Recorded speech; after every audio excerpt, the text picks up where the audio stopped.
everyone! Hello, book moths! Welcome to today's stream of another Cage of Roses. Yeah. Y'all in Haunted, hello! Why did I cancel my affiliate? Cause to legally earn money, I would have to pay more than I would earn from being affiliate, so yeah. Kind of have no choice, I guess. I don't know. Love that you're holding the storybook you'll be reading from. Yeah, I think I forgot it last time because I I guess I sometimes forget I have that, huh? But then I was like, ah, yes. Make sure you have water. Hydration is important. I have tea today, so like every time I come back, I mean, for every time there's a new installment, that is how I should say it. I'm better prepared for reading. um, that makes sense. Thank you. I'm kind of sad, especially because all the fun stuff like emotes and channel points and whatnot are like locked behind monetization, which whatever. But yeah. Ah, yes, what? What? My tea? Do I need to talk about drama? I do like some tea. But just the just the drama tea. I mean, I'm okay with like the drink tea as well, but I'm not overly obsessed with tea. So yeah. How have you been, Lux? I've been pretty good. Kinda stressed today, but oh well. Uh Gotta keep going. How have you been, Haunted? And everyone else, how are you guys doing? Succubus spellbook. Nah, it's just a storybook. Succubus spellbook definitely has smut written in there too. Well, I would say, of course, if this was a Succubus spellbook, but it is not. Therefore, there is no smut written in it. Working some same old, same old. Uh, that's good. Not good. I don't know. If it was good before, then I'm glad that it's same old, I guess. Yeah. Feeling a bit down and uncertain about things, but I'm glad I can spend some time with you guys. Oh, I'm sorry about that. I hope you can maybe take your mind off of whatever worries you while you're here and have some fun time, I guess. Yeah. Unlike tea, you will drink the bloody tea creating that's blast. What? Bloody tea creating that's blasphemy, like.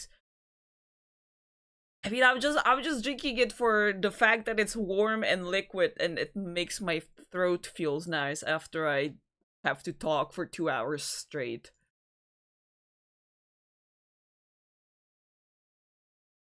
Do you forget where I'm from? I never forget where you're from. Do you forget where I'm from? I'm not a native English speaker. I struggle when things are not perfect English like I'm used to. So let's go and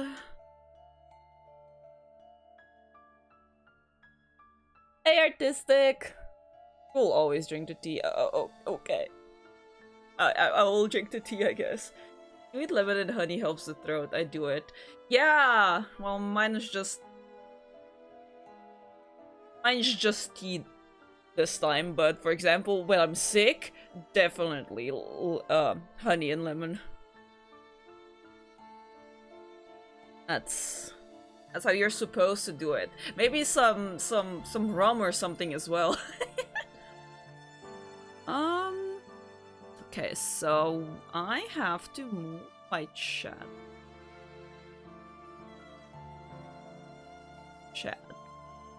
Go. I think it was like here-ish. It's fine, I think. And I think I also moved myself a little. Go. So that you guys can read as well along with me. Sugar and spice. Is that what we're putting into our tea? Are we gonna create some Powerpuff Girls? Nice music. Yeah. Thank you. It's not time. That's sure. Yeah. I scratch that. It's not my music. I shouldn't be saying thank you.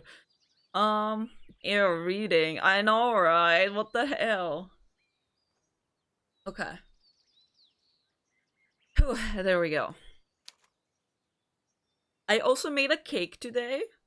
It's like a Yule log, but it's like shaped like a dog. I mean, not shaped like a dog. You like make it look like a dog, like like a sausage dog that I don't want to attempt to pronounce because I'm not even sure how you do it. But you know, how does one read? You can just listen to be artistic, but maybe sometimes you will have to check what the words are because I don't read it right or whatever. Wiener dog, yeah, that one. Oh, I made like a kind of like a cake in that shape. Never heard of a cake like that. That's okay. Words are hard. I know I know they tend to be a Christmas thing. I guess so, but I mean, is there a different word for like a Yule log shaped dessert? Because it's not like a necessarily just a Christmas thing. But maybe I have to drop some dog pics in Discord. I don't know. Cake dog. But yeah, that's what I did today. Anyways, think let's start. Oh, recap. So in the on the previous episode, Henny made it to Augsburg, and she talked to Walter, and she was like, "The vampires took a vampire lady took Mikey," and Walter was like, Henny, you were clearly traumatized, and just the bandits got her." So, who knows what will happen with that? If Walter's gonna come save Mikey or not, but we're back to the vampire estate. The cake that is flat, you put jam on it and roll it into a log. Yes. But it doesn't have to be a Christmas thing. I don't know why it's called a Yule log, but it can be like a non-Christmassy dessert. Men being incompetent as usual. Exactly. Anyways, okay. The next few days passed with such an intolerable slowness that Mikey felt as though she had been imprisoned in Magdalena's abode for a small eternity. It was hard for Mikey to know the precise length of her incarceration, for she had no calendar to consult. Oh, she could maybe, like, draw the lines. She did not even know what precise hour it was, the carriage clock in her dusty morgue of a bedroom being frozen for all perpetuity at 10 minutes past midday. During these dreary days, Mikey fell into something of a routine. She awoke with the chirping of the birds when shafts of sunlight were beginning to sneak through gaps in her curtains, cut in golden grooves against the aged carpet. Why am I reading like that? It's been 5 days since I last read out loud, and now I'm losing my grip. Oh, it isn't the non-Christmas one. It has a different name, but I can't remember it. Oh, Swiss roll, that's it. Oh, is that what it's called? Yeah. Give me a second. I'm actually... Oh, yeah! thank you so much. I did not know that, but I was like, there's gotta be a different name for it that's not Christmas related. Nice. Upon waking, Mikey would discover a tray left on her bedside, laden with tea and pastries. Kind of like my situation over here. Her breakfast always came with a brief, imperative note written in Magdalena's now familiar hand. Eat. Mikey consumed her breakfast and set about her ablutions. She washed her face in the basin and her hair, changed from her nightgown into one of the many dresses Magdalena had kindly bequeathed to her. After dressing, Mikey would try the door handle, though with little hope. It was always locked. Oh my gosh, she's in the same dress as last time! I thought that we were gonna get more stuff. Left with little else to do, Mikey whiled away her days reading. She devoured book after book as a starving man might a plate of warm, nourishing pie. Nothing was off limits for Mikey, from chilling horror tales to sweeping romance, historical accounts to travel guides, philosophical tracts to collections of poetry. Mikey did not much care what she read, so long as it eased the drudgery of her waking hours. While reading, Mikey was freed from her boredom, and, worst of all, her worries about Henny and her own looming fate which dwelt beyond it. Oh, nice. Yeah. Oh man, at least she's still pretty. She's very pretty indeed, yeah. During the day, Mikey's hostess was conspicuously absent, doubtless sleeping in her own chamber, protected from the sunlight. Do we think that Magdalena sleeps in a coffin? Cast your votes now. There she is. It wasn't until the night fell that Magdalena put in an appearance in Mikey's chambers, her hands laden with Mikey's dinner.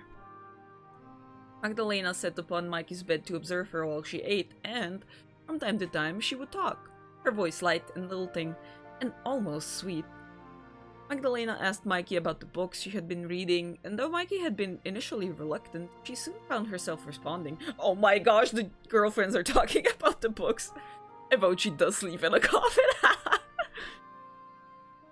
Yeah, honestly, I feel like she's edgy like that. No, she sleeps hanging upside down on the ceiling. That's a good one as well.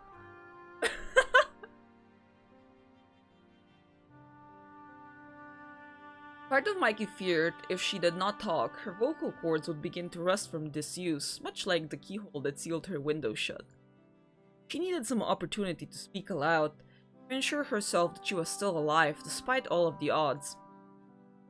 In time, too, he found that she was not speaking to Magdalena solely from a sense of obligation. Aww? Magdalena's company was not entirely unpleasant, and she tactfully chose not to remind Mikey of her plans to eat her, that was. I mean...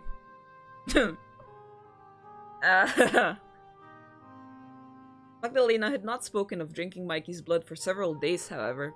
It seemed almost as though she had forgotten about it, and instead to play at being a hostess. Mikey had once feared Magdalena, but as the days passed, her anxiety began to wane. It was hard work being on edge all the time. Magdalena was so unfaithfully unfailingly polite. Mikey sometimes caught herself wondering whether they might have been friends had they met under other circumstances. Yeah, Duan Lux, we are ready to clip. What about eating her? I'm just saying, you know, like...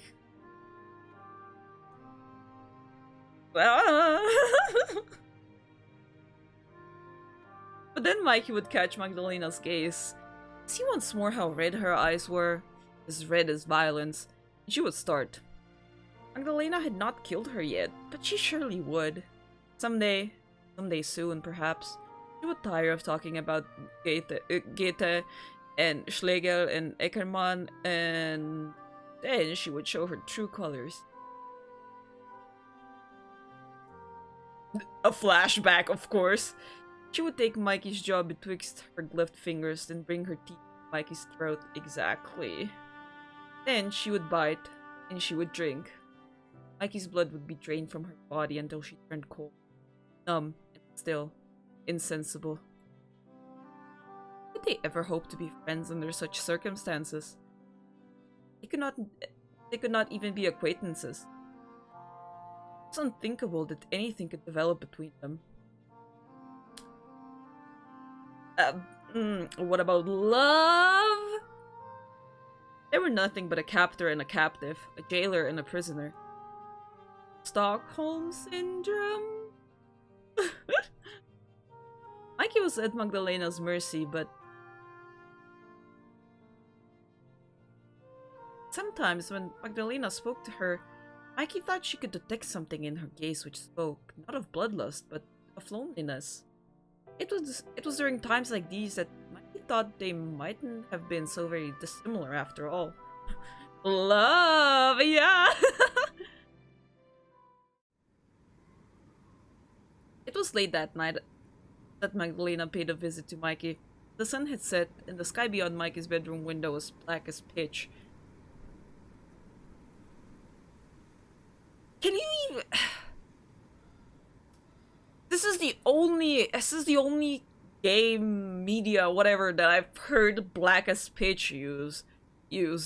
I'm not sure if you can say that. Isn't it just like pitch black and that's it? You cannot just be like, oh, black as pitch.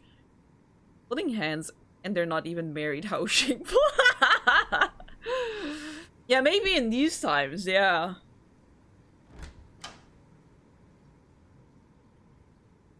Magdalena looked unusually apologetic as she let herself into Mikey's room, with the light shuffling of footsteps and the familiar click of the door, which she locked behind her.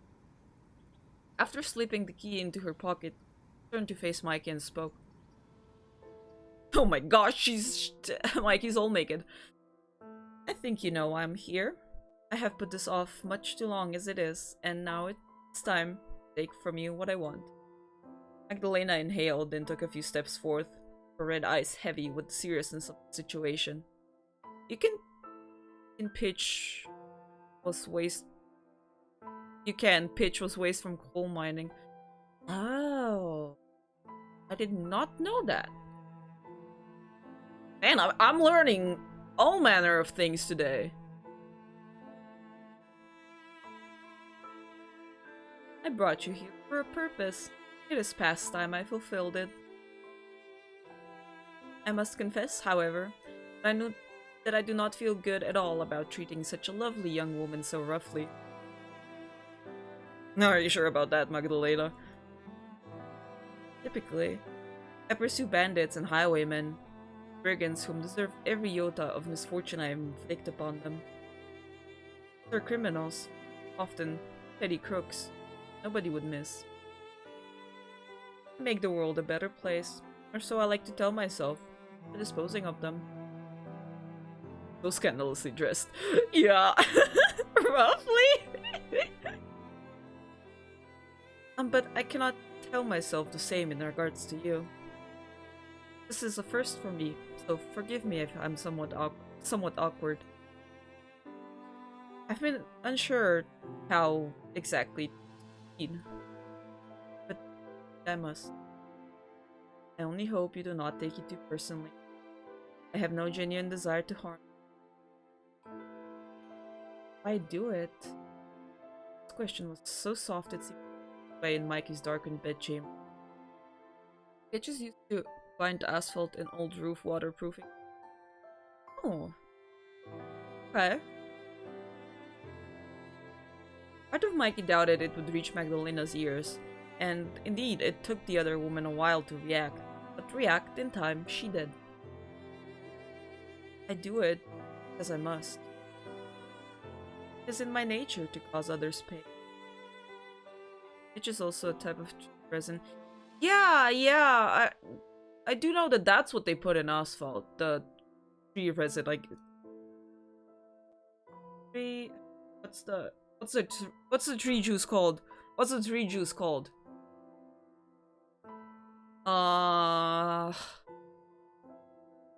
English is a mess. Fair enough. Resin? Is it resin? But there's another one. There's another word for it. Sap. Sap, yes. Tree sap, yeah. Yeah, that one is more familiar to me.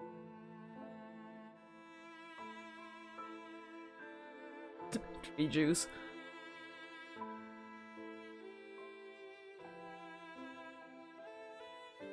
Preying upon humans is simply what my kind must do if we wish to keep on living. Try not to worry overly, though. Hope it. I'm not sadistic. I won't cause you any greater pain than I need to. And I won't kill you either. I won't kill you either! Let's go! There's gotta be some hot blood sucking going on. There's more I wish to take from you yet, before I turn you into a...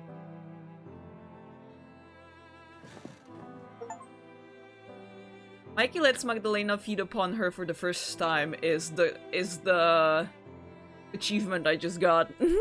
Also, who the fuck wears that to bed? Obviously Mikey over here. Magdalena drew back the curtains to better illuminate Mikey's chamber with the moon's milky glow. Took a seat upon the edge of the bed. She's so pretty. The vampire reached for Mikey's arm, her gloved fingers slicing through the darkness. Her digits soon seized about Mikey's wrist, as firm and immovable as steel. Her grip was hard. She was surprisingly gentle when she turned Mikey's arm upwards to reveal the white skin of her palm, her wrist. So sad it's drinking from the wrist and not from the neck, but oh well. Mikey had always been pale, yet she appeared even more so in the moonlight. Her skin was as smooth as the interior of a conch shell. Magdalena sighed to see it. She was oh, Mikey is hot and sexy and smart and pretty and kind all the time, no matter what. She was a fairy, yeah! You really are pretty. It almost seems a shame to mark your skin, or sully it. But spoiling things good for. Be able to hide your injury. In the morning light. What? Mikey looked at Magdalena, her expression uncomprehending. Magdalena was only inches apart from him. Faces so close, Mikey could see how Magdalena's eyelids trembled. Magdalena was devoid of all the self-righteous pomp with which she usually conducted her. She seemed contrite, guilty as a young child caught out by an angry parent. Mikey felt for her, but still, she worried about her own fate. Magdalena mean to bite her? Surely she must. That was the whole reason behind her visit. At so late an hour. Mikey, you're not dumb, what the fuck? We'll get to the neck soon. It's gonna be 7 chapters worth of teasing until the neck moment. Yeah, probably. It's a shame they don't show the sexist part of the human body, the foot, or at least that's what the internet has taught me. Who knows? Maybe we'll see some feet. I bet the picture will move a little. Mikey did not understand why Magdalena was examining her arm, however, like an antiquarian might inspect an old necklace. Aren't you... Followed. Aren't you going to... Indeed I am. I make my intention so plain. Magdalena smiled, but her voice was dry when next she spoke. For all the books, your intelligence is nothing to boast about, Mikey. That's exactly what I was thinking. I just thought I would clear. I don't understand, though. What isn't there to understand? It's quite a simple process, and really serve. Magdalena reached for the table and lifted a strange, silvery blade. Mikey supposed she must have kept it on her as an assassin might, the blade sharp and silver in the moonlight. Magdalena pressed the blade of the knife to the inside of Mikey's arm, a few inches below the bend of her elbow, then said, "Cut you with this knife, and you will bleed. Then I will collect your blood in a dish I brought with me for this very purpose." Oh, interesting. It is an unusual ritual, yes. It is not complicated. Surely a well-bred young woman like yourself intended. Damn, looks like I'm just saying, she was like, oh, whatever she's gonna do after she literally said, I'm not gonna drain you yet. I have plans before I turn you into a corpse.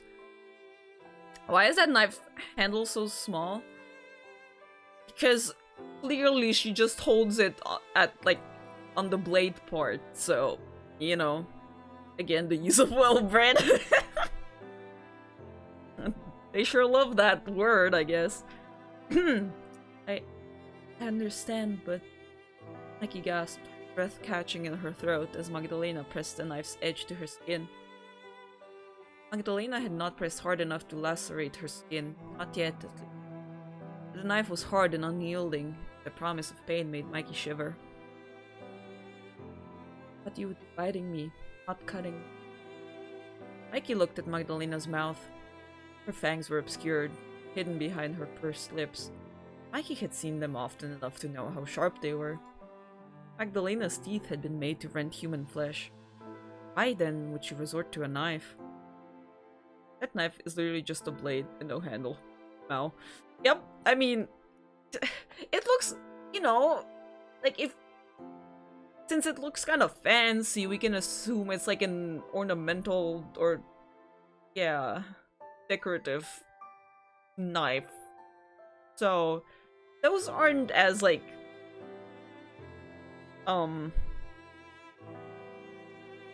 what's the word for it? They aren't as, I'm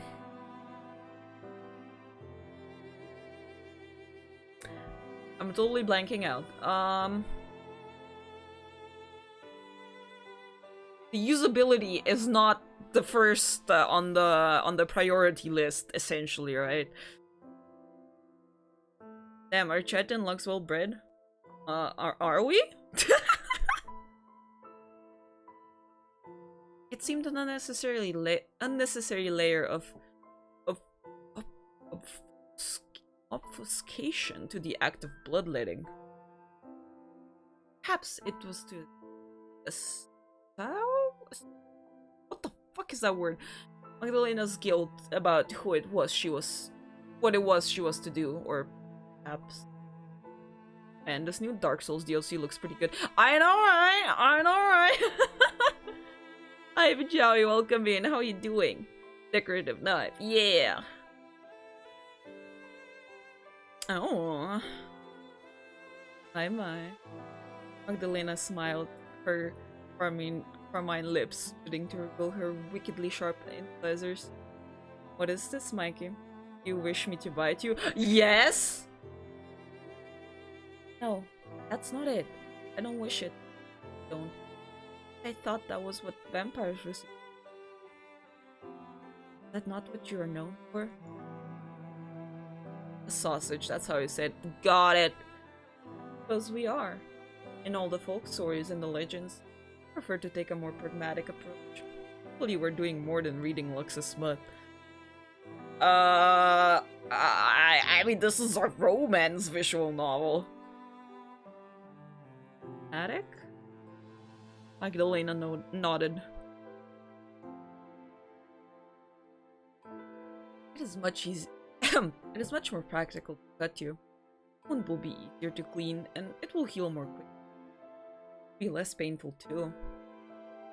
Gosh, I love the healing saliva trope though. How sussy is it though? It has a sussy DLC that, for obvious reasons, I do not have that one active. But yeah. I don't know how sussy it'll be. So far, it's just been a lot of, like, back and forth talking and waiting. That's all she does off stream, read smut. But guys, there hasn't been any new Frank Castle smuts posted to Archive of Our Own. Like, I have nothing to read. I'm so depressed. Also, that DLC is for Lux After Hours account. Yeah, exactly. That's what I'm gonna do on Discord after this.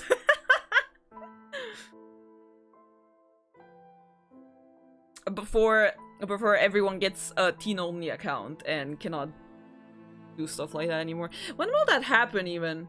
I don't know. You will thank me for my reticence, I am sure, when we are finished here.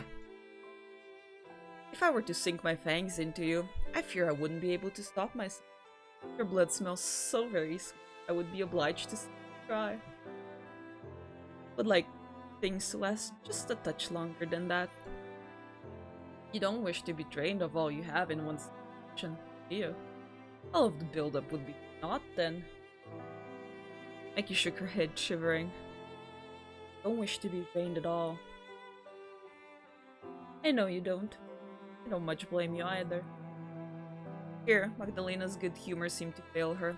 She sighed, her eyes half-lidded, brown sliding from her face like a melting snow come the springtime. Healing saliva is the new bathwater. Oh, I missed that message, I'm sorry. Yeah. Is it though? Tisby and Lex when? Who knows? Who knows, Slimy? The game will not let me have anything. Well, maybe it'll fade to black. I don't know how they're gonna do it. I don't much want to do this either. But I have no choice, as I said. This is what I must do as a vampire. I might defy religion in some regards. I'm not wholly typical of my kind. But I'm still a monster in the end. No. Still, and try not to squirm. No desire to make this more painful than it needs to be. Magdalena angled her hand so as to press the blade of the knife more snugly to Mikey's skin. Inhale deeply now. Big breath. Yes. There's a good girl. It'll be over before you know it. Gosh, I wish Magdalena called me good girl as well. I meant selling hot vampire healing saliva in jars is the new selling gamer girl bathwater. I see, fair enough. I'm sure it'll fade to black, famous last words before a ban for breaking TOS. You know, I actually, when I started streaming this, or when I was planning to, I was like, you know, I'm not gonna get the DLC that clearly states there's like, you know, NSFW content in there, but I'm still slightly worried something's gonna happen and something's gonna show up and I'm gonna, I don't know. Nothing's gonna happen and it's okay, it's okay. You're allowing me, Kyo, but I'm completely serious. Magdalena was as good as her word, too. Mikey had scarce inhaled, drinking in a lungful of stagnant air when Magdalena made her move. He drew the knife across the inside of Mikey's arm, blade sinking deep in. Mikey exhaled, shocked, as a sharp, stinging sensation coursed through. It was painful, yes. Not so painful as she had feared. Magdalena had been quick about her incision. Nice with it. Her emotions as well practiced as surgeons. Gotta make sure you have a sensor ready. Yeah, honestly. Use the bookmoth mascot as a sensor. Or I just turn off the game and figure out how to proceed. Depositing the knife upon Mikey's bedside, the blade of which was tarnished with spilled blood. Tarnished? Magdalena then set a bowl beneath Mike's arm to collect her ill-gotten goods. The bowl was a shallow one, and soon half full with blood, thick, viscous, and redder even than Magdalena's eyes. Mikey watched on as Magdalena drained her breath caught in her throat. She could feel the pain. My god, it stung. Yet it had happened so suddenly, she scarcely registered it. She felt no sense of loss as Magdalena drained her, nor any real wrongdoing.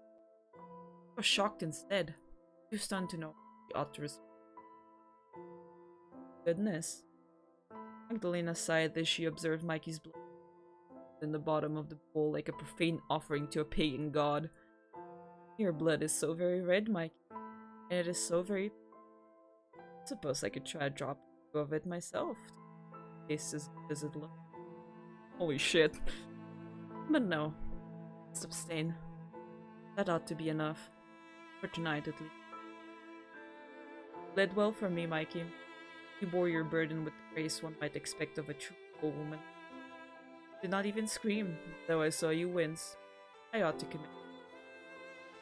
Men stronger than you have screamed when faced with far less. Okay. Magdalena set the bowl aside, along with the dirtied knife, and drew her cloak heavily about her slender shoulders. Mikey was afraid for a few moments that Magdalena meant to leave her already, her task fulfilled. No. Kisses? Magdalena rose, once again drawing shut the curtains. She could not bear to let the moon witness the pain she had brought upon Mikey. This completed, she turned her attention to the basin which rested upon the writing desk.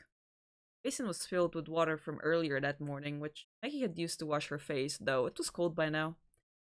Magdalena drew from her pocket a handkerchief, which she dipped in the cool water in the basin. Then she turned back to Mikey and introduced the damp cloth Mikey's cut. Okay. Mikey hissed to feel the fabric against her wound. Magdalena replied with a small smile. I'm sorry, Mikey. I know this hurts, but try to bear it. It is for your own good. It would not do you. It would not do if you're wounded. Magdalena dabbed at Mikey's wound as carefully as a nurse might, her head bowed. Mikey watched her work, frowning, skin tingling both at the pain and the unusual gentleness which Magdalena was displaying. So Lex, you really like Mag? So that's why you have white hair and pink eyes. Oh, Magdalena. Yeah, totally. I totally knew about her when I adopted this look. Damn, someone turned her eye. She did not know how Magdalena could touch her so carefully when only a few moments prior she'd blade of a knife into her flesh. It was an awful contradiction, one Mikey did not understand at all. I gasped. All her cut stung. Then she tried again, her voice barely more than a whisper. Why are you acting so quickly? It seems unusual for a vampire. It is unusual for a vampire, but I never professed to being like the majority of my kin. I hope I have not proven to be too much of a disappointment. I'm not disappointed, really. Oh, good. I was starting to worry. I thought that you might prefer something traditional. A spell in the dungeon, perhaps. A few broken bones. This was so good they made a whole game for her twice. Oh yeah, I guess all the visual novels that we did so far, huh? Well, I mean, the non-existence of you and me is kind of a visual novel, yeah. And I mean, you really like the white hair, red-eyed look maybe too much.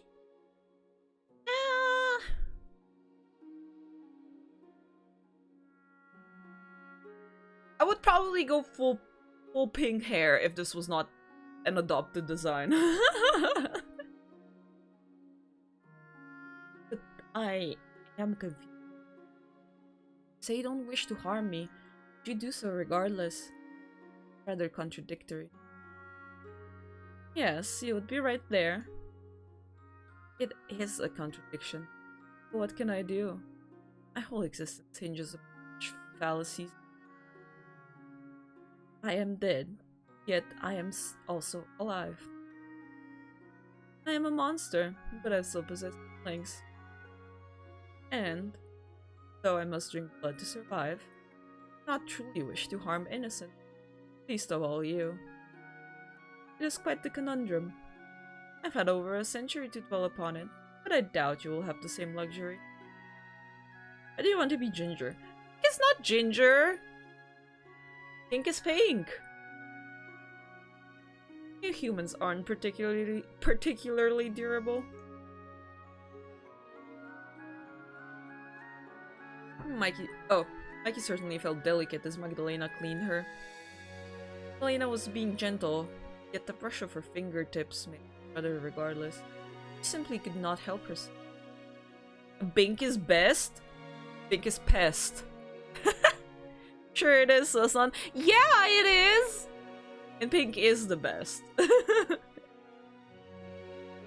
Once satisfied that the bleeding had stopped, Magdalena drew back and deposited the handkerchief back in her pocket. Leaving both the knife and the bowl of Mikey's blood, which she had laid to rest upon her bedside table, he turned to the door. Now, I must depart. Sweet dreams, my dear Mikey. If you're able to sleep, of course, after the excitement of the night. I hope you're able to, despite my rudeness. I wish I could say this would be the last time I would demand so much of you, but... Somberly, Magdalena sighed. I not want to lie to you. Give you false hope. I could prefer not flinch. It was with this final remark that Magdalena finally departed. She watched from her bed, cradling her arm in her. She left the room, door closing behind her with a thud. That was quite the thud, though. Mikey listened as Magdalena's footsteps, feather light, proceeded from beyond her bedroom door, vanished altogether. Mikey supposed she could have felt relieved now that Magdalena had gone, but it's quite the opposite. Her inner arm still stung, and her mind raced full of frantic thoughts. Her room felt quieter after Magdalena's departure, and for some reason it felt far, far lonely. While Mikey convalesced that night, wearied by Magdalena's visit, Magdalena herself could be found in a darkened bedchamber, sitting at the bedside of a shadowy figure. Sitting at the bedside of a shadowy figure. Oh, the description of the— oh my god! The description of the game does actually say that Mikey meets a vampire with a dark secret or whatever. Oh, exactly. Magdalena held a bowl in both hands, which was full of viscous, sticky liquid, dark red in actuality, rendered almost black in the darkness. Here you are, my dear. I've brought this for you. I do hope it is to your— It should be different from the blood of bandits. The woman whom I took it from is very sweet. I would not be surprised if her blood is similarly sweet. You'll like it, I'm sure of that. I know you're hard to please, but not even you can turn. Peace. Elena's voice wavered, sighed, and sadly, she looked away. Drink it. Satisfied. Can't give you more than this. Tonight at least. Don't get too happy, sausage nun. It's just some exciting stuff happening. I fear I might have taken too much from her already. I don't want to hurt her, but... Elena inhaled. Her eyes, which were accustomed to the dark, narrowed, her red pupils roving over those of her charge. I would do it, you know, for your sake. I would do anything for you. The world to me. Shh. Oh. Elena shivered as her beloved began to sup from the bowl she offered. Her head bowed, lips parted, like a hungry animal. I just wish it didn't have to. Holy wow! I meant succubus nun, but now I'm going with sausage nun now. I mean, I assumed you meant— oh, succubus. I'm not a succubus nun. I thought you meant sus nun, and accidentally just wrote sausage nun, and I thought it was kind of funny, TBH. Anyways, who the fuck is this? Is Magdalena in love with someone else? We all make jokes about the tail being something else. Sausage? No! Oh no! Oh. Voice. Hmm. Mikey had suffered in the culmination of the past 2 weeks. She was not unique in this. Henny, too, was suffering, albeit in better circumstances than her poor mistress. Why are we back to Henny? Hell no, not the unnecessary love triangle. Yeah, with Magdalena's person, right? Not Henny. We don't mean Henny, right? Because I don't think Henny's gonna be that important. Henny had been recuperating in Walter Gerhardt's home ever since her frantic escape from Magdalena's abode. She had spent the first week of her stay lying in bed in the servants' quarters, unable to conceive of doing anything more than strenuous. Anything more strenuous than existing. That's me. Every day. I'm kidding. She did say she made a sausage dog cake today. Yeah, I sure did. The horror she had witnessed during the night of the bandits' attack had left her nigh on an insensible, her body dull and leaden.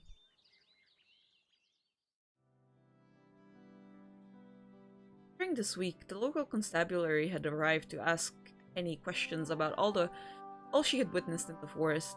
He had answered as honestly as she could, or at least as honestly as Walter had permitted. He had wanted to tell the police about Magdalena and her inhuman strength, but how could she? Walter had not believed her. It seemed very unlikely the police would. Clearly, when Walter had a vested interest in Mikey's best girl. Eddie, best girl? Surely, as a bereaved groom-to-be, should have seized upon any chance to reunite with his fiancée, no matter how implausible the circumstances surrounding said chance seemed. Walter did not care overly much about Mikey's disappearance, though. Or if he did not show it to Henny. His tears, if, indeed, he had the capacity to cry, were all shed in private, away from prying eyes. In any case, Henny told the police only of the bandits and of the murder of Lord and Lady von Essen. She told them that she had run from the carriage, Mikey in tow, and that during their escape they had become separated, which was not a complete lie. It was very late at night, you see, and foggy with it. I couldn't hardly see nothing.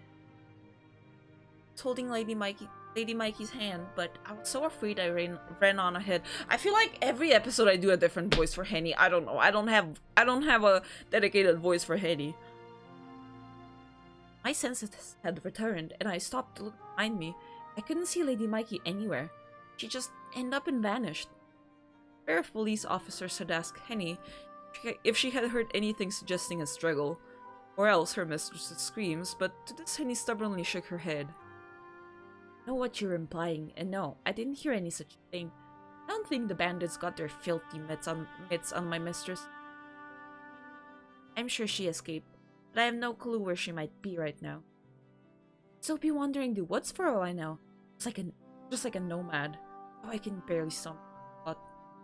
My poor mistress deserves much better than that. Please, good sirs, I know my mistress is still alive. She must be. Mikey might have looked delicate, but she was surprisingly strong. She was quite the tomboy when she was little. She was always getting into scrapes.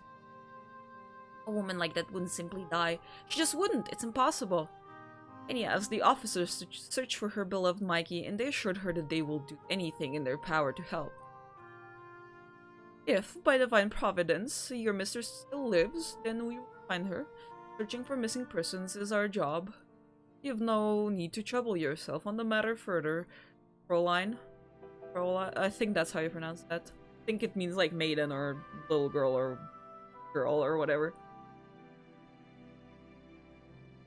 It was something, Henny supposed, in the wake of the officer's visit, but their reassurance had not left her feeling particularly cheered. Henny had been able to tell that the constables, like Walter, thought that Mikey was a lost cause. Henny did not doubt that the local constabulary would send some officer into the woods to search for a body, but their perfunctory effort would fail.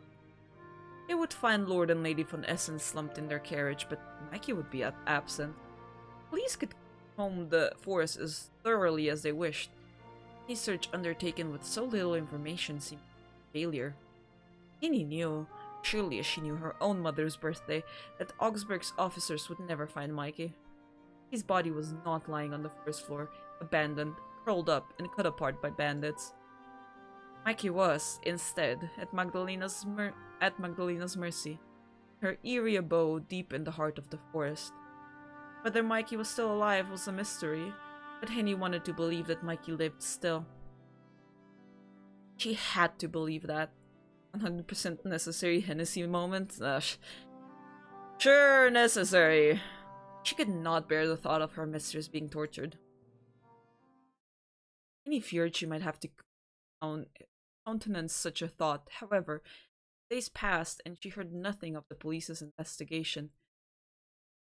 Though Henny was familiar with the phrase, "no news is good news," she rather feared that in this case no news meant that nothing was being done.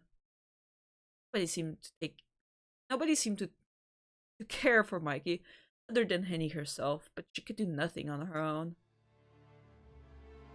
Growing desperate, Henny had attempted once more to impress upon Walter the seriousness of Mikey's situation, but he refused to listen.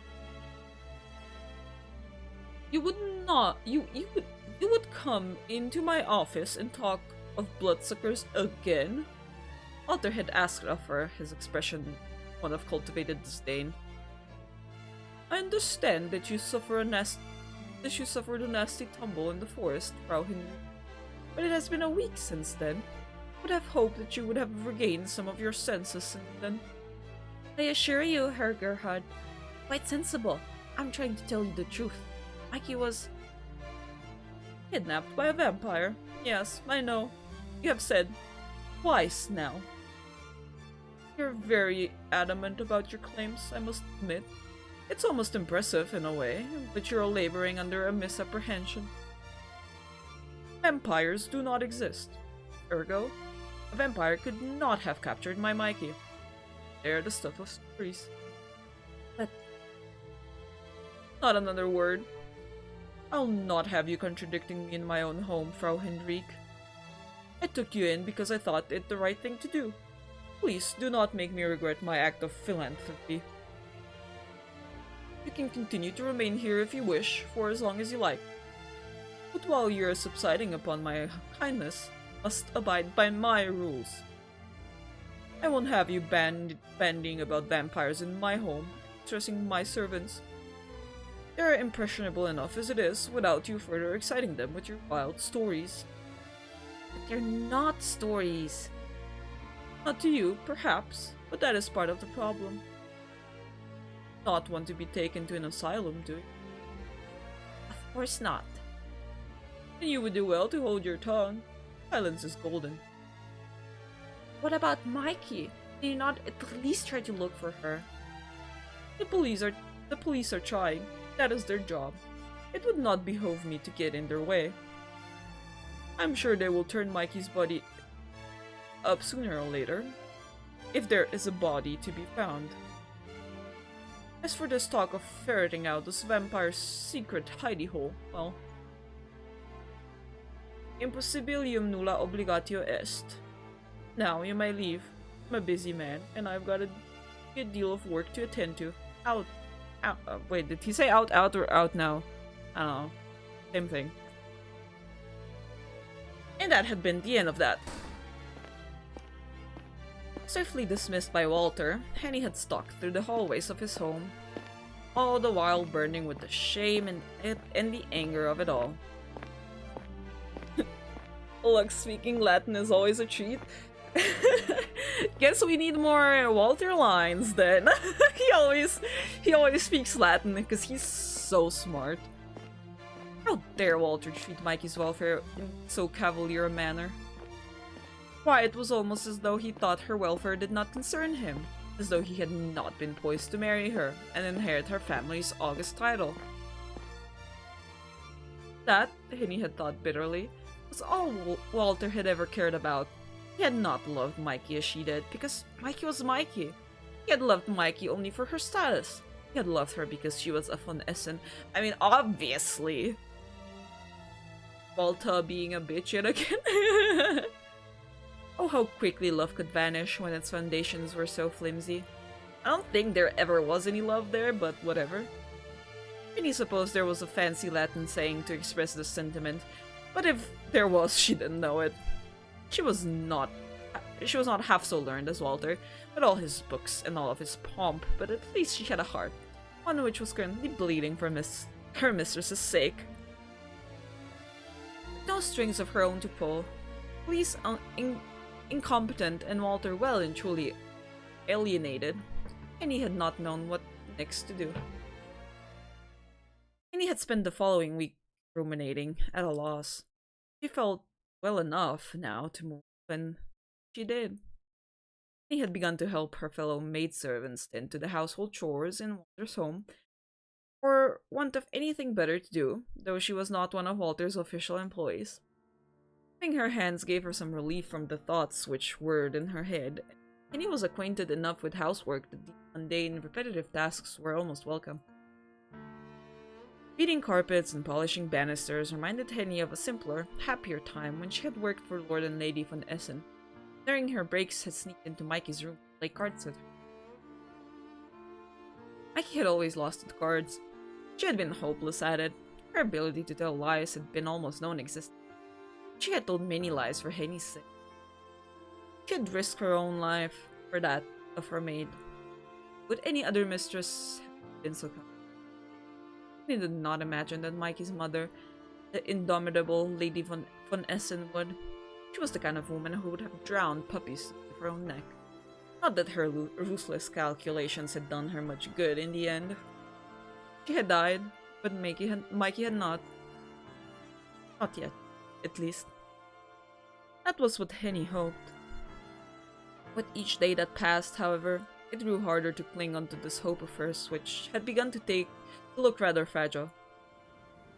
It was easier for Henny to endure her anxieties while the sun was still up, and she had chores to attend to. At night, however, as she lay in bed in the darkened servants' quarters, her fears began to crowd in about her. Maggie was never far from Henny's mind, but it was impossible to completely extricate her young mistress from her thoughts during quiet moments such as scored by the slow, soothing sighs of 6 other women, all curled beneath their thin covers, dreaming their own domestic dreams. Henny thought. She was so lost in her thoughts. One particular night, however, she failed to hear the creak of floorboards beneath her, and, as such, nearly jumped out of her skin when a soft voice called, "Shadows." "You alright?" "Oh!" Penny gasped in surprise and wheeled about, her elbow bumping against the chipped sill with a dull thud. The collision of elbow against windowsill was a loud one, but Henny's resultant curses were louder still. Damn it! A couple of the maids shifted at this, their eyelids fluttering, but they did not wake, not a single one of them. They must have been exhausted by the tasks they had to perform day in, day out, under Gertrude's watchful gaze. Walter Gerhardt mightn't have been cared much for his missing fiancée, but he cared a good deal about the running of his home. He had ordered Gertrude to be exacting in her duties as his housekeeper. His maidservants were all run ragged, and Henny was no exception to this. "It's me," the owner of the timid voice who had startled Henny so exclaimed, and started forwards. A shaft of moonlight fell upon the mysterious interloper's face, and Henny divined that they were not so very mysterious after all. The speaker was none other than Agnes. Agnes Becker was a small, slender thing, about 15 or 16 years of age, with a shock of fiery red hair rather like Mikey's that did not at all match her reserved personality. Her snub nose was smattered liberally with freckles, and her eyes were brown like those of a doe. She literally has, like, green eyes, man! Penny had made little effort in ingratiating herself with Walter's servants. It seemed a waste, given she had no intentions of remaining in his household. She had grown rather fond of Agnes despite herself during the last 2 weeks. She was hard not to be fond of Agnes when she was so sweet and so gentle and so eager to please. Though, Henny thought grimly, not feel all that fond of her now, with her elbows smarting as it did. Very sorry. Agnes mumbled this apology to her feet, her fingers twined together at her front. She was wearing a nightgown, a white, shapeless thing made of flannel. It seemed several sizes too large for her. It swamped Agnes's diminutive form, making her appear even smaller than she already was. Lord, you might anger Heisenberg. What? Why? Why are we angering Heisenberg? Didn't mean to startle you. Saw that you were awake and so awake. Clearly see. Yes, I can see. It might be dark, but I do have eyes alongside them. Right, of course. That was silly. I always say silly. Others may say I must have courage for. Maybe they're right. Little idiot. Her mind. I think she's right. But I'm getting carried away again. Sorry. Agnes flushed and her whole face seemed to catch fire. Her cheeks and her hair a bright, striking red. I've been finding it hard to sleep. Been here all that long. I miss my parents. But that's not important. But about you. About myself. I wanted to talk about actually. Mine, that is? Fuzzy Bucka, remember he said that. Oh. I love your voice acting. Oh, thank you. I just try a little doing little silly voices that I struggle to replicate from one episode to another. Well, that depends on what you want to talk about. Oh, well, I hope this doesn't. I hope this like too much position. I don't want to pry, really, but I've been wondering. You were attacked by bandits, weren't you? At least that's what I heard. Hermione was talking about it. I don't know if it's true or not. Hermione says a lot of things. It's an awful gossip. I thought that might have been one of the boys. It almost sounds too dramatic to be real. And he surveyed Agnes mutely for a few moments, unblinking. No, Henny, that's a child. Don't try it. I was like, when Agnes first appeared, I was like, oh, a Henny romance, but then it said like, oh, she's a child. Walter had warned Henny not to speak of that night among his maids, for fear of exciting them, a warning Henny had tried to adhere to. She possessed no desire to make an enemy of Walter Gerhardt, not when she had been hoping to form an alliance with him. This had been before Walter's second insensitive dismissal of Henny's worries, however. Now, the young maid knew Walter could not be persuaded. He was an arrogant bully of a man, and Henny no longer cared twopence for him. She would have preferred to keep out of trouble, but it wasn't as though Henny had spoken of her experience with the other maids. Say my name moment? Call me by your name moment? She had been stony-lipped about the night the bandits had ransacked Lord and Lady von Essen's carriage, and about her and Mikey's escape. If the other maids had guessed what had happened through hearsay and whispered rumors, Henny could hardly be blamed for it. She would only be confirming what Agnes already suspected. And so it was, after a pause, that Henny replied. No, Hermione is right. I really was chased by a bunch of rotten bandits, and so was my poor man. Goodness. Sure, Hermione was making things up, but that mean they're really woods? Agnes cast an uneasy glance out of the window, then shuddered. Going to the woods myself. Parents always warned about it. It was scary. It was scary to live through, too, I assure you. But I reckon it was much worse for my mistress. Oh, yes. I'm sure it would have been. I'm sorry. Glad you're alright at least. Would have been Oh, it's from Breaking Bad. Okay, yeah. Don't get that one. I'm going to bed, sausage on. Good night. Okay, good night, Slimy. I hope you have nightmares. Thank you for watching. Stream elements coming in clutch with that message. It was, yes. It still is. You think about her every single day. Sorry for asking. I'm just curious as all. Never met anybody who was attacked. Must have been terrifying. Just hope I don't see.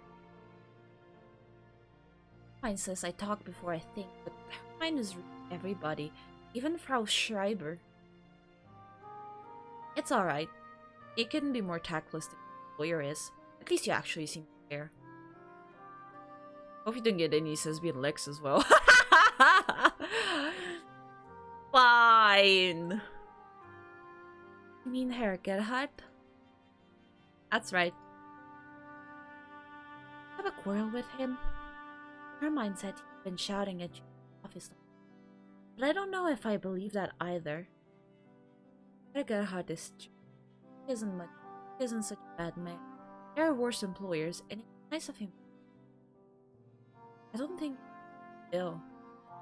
Maybe he doesn't mean ill, but I don't know if he means any good either. Herr Gerhard only seems to care about Herr Gerhard, which is fine. All fancy, if you're a businessman, you're trying to get things done. Treating your fiancé in such a flippant way, however, I think that's downright wicked. So you two haven't? He did, yes. I didn't know anybody had overheard it, though. It was supposed to be private. I'm afraid nothing is private for very long around here. It took her mind less to know Emily's darkest secret. Though how she did it, I have no idea. She seems to know everything that happens. You think she's listening to us right now? Any glance at Hermione's bed, which was located next to Agnes's, second along.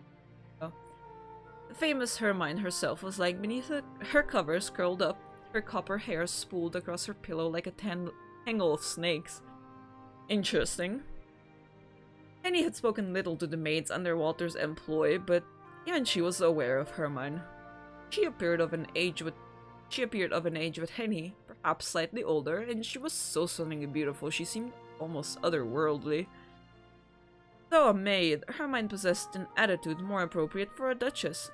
She often ignored her tasks to gossip with the other maids, a fact which frustrated Gertrude to no end. Gertrude was forever having stern words with Hermione, never seemed to take any of it to heart. For the amount of times she found herself in hot water, Hermione had yet to be properly scalded. Penny had to wonder why Hermione had not yet been dismissed from Walter Gerhardt's household, but perhaps Walter had a soft spot for her. It wasn't hard to see why. One only needed to look at Hermione's face. She looked eerily like Mikey. So much they could have been sisters. Walter Gerhardt must have had a type. Oh boy. Think she? Agnes spoke while looking at the dozing Hermione, but her voice was uncertain. Frowning, Agnes turned her back on Hermione and said that your mistress is still alive. Herr Gerhard thinks she's killed by Ben, but you think she's been taken a prisoner instead. Said she had been kidnapped by a... Agnes leaned in close to Henny, and very quietly she said, The word vampire was horribly out of place in the quiet servants' quarters. It sounded ludicrous, preposterous even. Henny could see with uncomfortable clarity why Walter had regarded her with such scorn when she had told him about Magdalena. Henny must have appeared crazed when she had begun espousing upon such grisly subjects which were unfit for ladies to dwell upon. But no matter how unfeasible, that it did not make it any less truthful. Yes, that's exactly. I know that vampires exist. I've seen one with my own 2 eyes. I won't let anybody deny that, not even Walter Bloody Gerhardt. And if he thinks such thing, I'm not crazy. I'm perfectly sane. A vampire kidnapped my... She kidnapped me too, but my mistress let me go. Even now, she's still there, in her castle. That awful vampire does God only know what with her. Mikey risked her life for my sake. Helping her is the... There's nothing I can... Talk to her, Gerhard. Then, he threatened to send me to an asylum if I keep up this talk of vampires. Then I really will be in a pain. Trying to be strong for Mikey's sake, but I haven't the foggiest of what to do next. I feel like a headless chicken. And if you're anything like your master, you probably think I'm a baddie now too. Oh no, I don't think you're crazy. Not at all. Don't? No. I see what you learn about you. But I can't blame you for it. I just love her a lot to fret this. You're very loyal, sir. I was more than Mikey's servant. I was her friend. We've been together since we were children. She meant everything to me. She still does. I want to save her more. I keep running into dead ends. It doesn't seem like anybody in this place wants to. It does sound very difficult, but you're not alone anymore. Oh, really? I believe you, even if Herr Gerhard doesn't. I don't think you're a liar, and I don't think you're insane either. Is that the dark secret about Agnes's family? This is why I wanted to talk to you, actually. It's because I heard about the vampires and, well... Agnes's eyes filled with determination as she said, I had to check first to make sure her mind wasn't... But now I know there's some truth to the rumor. I'd like to try and help you. Help me? Now this was a surprising turn of events. Annie hadn't expected that Agnes would be so willing to swallow her frankly unbelievable tales of bloodsuckers, nor that she would offer to aid her. What this aid entailed, however, was yet a mystery. Agnes was small and slender, with limbs like twigs, and she was so very young. It seemed unlikely that she knew very much about the world. She might even have been more isolated than Mikey had been. Agnes, unlike Walter, had no wealth, nor any connections. She was just a maid, a simple girl from a poor family, working for pennies to support her parents. But it was nice to be believed. Annie did not place much faith in her as a potential ally. She didn't want to get her hopes up prematurely, but she was intrigued. How could you help me exactly? Agnes must have heard the apprehension in Henny's voice because, or she blushed. Oh no, let's understand. I wouldn't be helpful. Not directly, at least. I'd never be able to best fire. But I know somebody who... And who would this be? Somebody to look for your interest? Somebody who really cares. You should go to St. Cecilia this coming. There's a priest who sometimes gives sermons there called Father Dvorak. He's very open-minded, and I'm sure he would listen to me without question. Must be very open-minded. Indeed, follow stories about vampires in good faith. And Father Dvorak? Where does he come from? Czech. That's Czech. It's no name I've ever heard before. He's from Bohemia, I think. Has a bit of an accent, but his Germans are really quite good.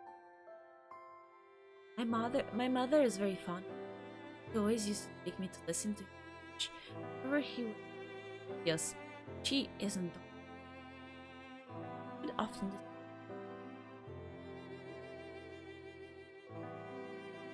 So he's a traveling priest. Agnes nodded. He's recently returned from a trip, though.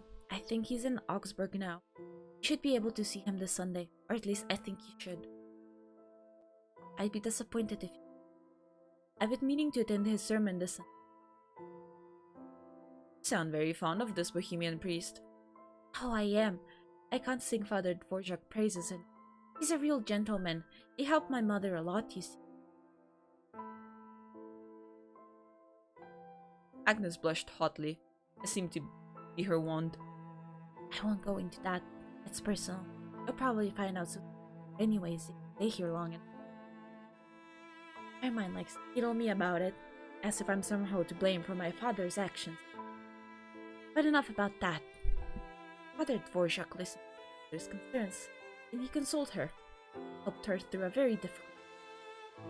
I'm sure he'll be able to do the same for you. Sounds like a nice man. Isn't helping with family affairs a rather difficult hunting down vicious vampires? Well, my family's affairs were rather sensitive in nature. I'm not talking about a mere... It's a complicated matter, but Father Dvorak helped me. I was sure nobody else could. It's incredible. Is he now? He raised an eyebrow, but if Agnes saw it, perhaps she didn't. It was rather dark. She made no comment on it. Instead, she clenched her hands into fists and said with as much excitement as she dared, given the lateness of the hour, Yes, he gives spiritual guidance to anybody who needs it, but he also has experience dealing with unholy monsters. He even performs exorcisms. Done. Good man for the job, and he's a priest. You can trust him. I wonder. A ponderous Henny glanced away from Agnes, whose enthusiasm was palpable, to the window. It seemed highly unlikely that a single priest would be able to stop Magdalena, even one who came as highly recommended as this Father Dvorak. Henny had seen how Magdalena had torn those bandits limb from limb, blink of an eye. It would take a whole fleet of men to stop Magdalena, and it was doubtful whether even that would be enough.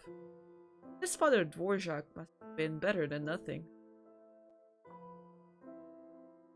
Henny had little faith in Agnes's priest, but she would seek him out all the same.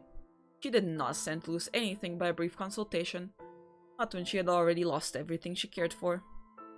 Alright then, let me speak to this highly esteemed father. Perhaps he can help. Henny only hoped, as she gazed at the night sky, she had not left it too late. Oh boy!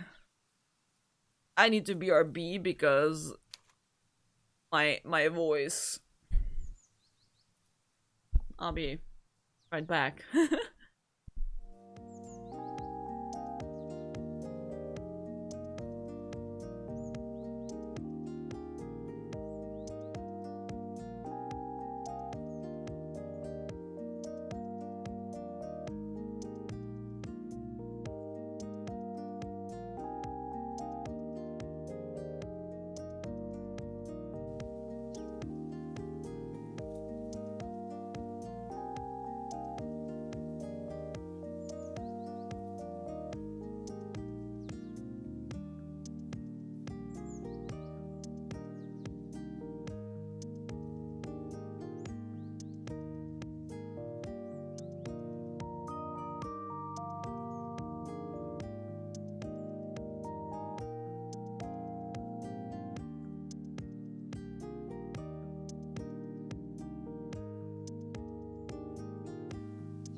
Alright, we're back. What does it kill? I wonder why whenever I change screens, the game stops popping up. Welcome back, Lux, thank you. I drank my tea. I needed more because I was feeling my throat being all weird. And I had troubles doing Agnes's voice. Because, you know, I have a deep voice and sound like a man usually.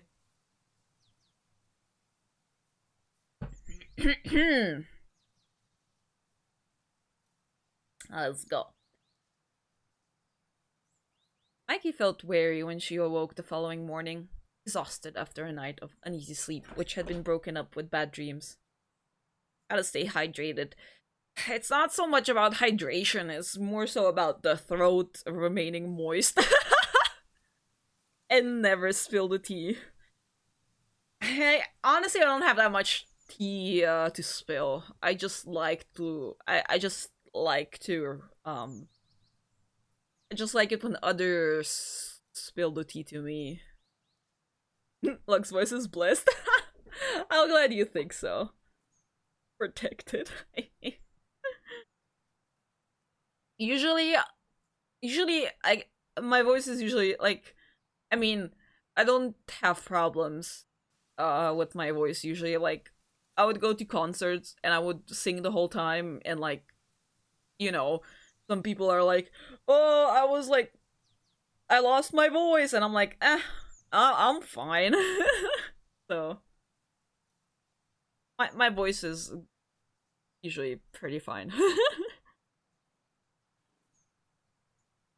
The gash upon the inside of her wrist stung, though it had stopped bleeding. The gash was not particularly large, but it showed up starkly on Mikey's skin. Thin ribbon of bright red, which intercepted the whiteness of the arm. Also, this is still Act 2. Like, holy shit. Why is this still Act 2? Can we please get to, I don't know, progress a bit? Becky sighed as she sat upright, shivering as the cover slipped from her bare shoulders. It was a cold, overcast sort of morning, the rays of light which streamed into her room thin and grey. Act 2 out of 12? I think it's out of 5. But maybe...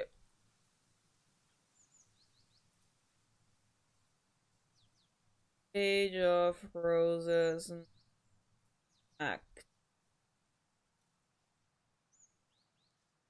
Oh no, actually it has 4 acts and a dialogue. What? 4 acts and an epilogue. There we go.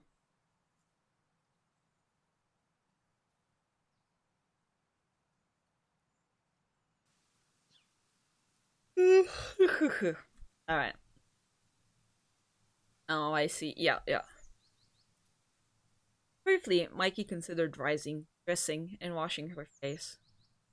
Oh no, not the yawn! Not even trying to hide it? Well, you know, it's funny now that the redeem is going on. But soon dismissed this idea. She had not the energy to go about her daily routine as though nothing was awry. Thought was almost unbearable. Becky's tiredness was something more than a physical feeling. It was entrenched within her mind, a tangled knot of roots which fed the mightiest of them. Magdalena had not taken so very much of her blood the night prior, but Becky still felt drained. She still had blood enough in her veins to animate her arms and legs, but her body refused. I mean, ma'am, you just donated some blood.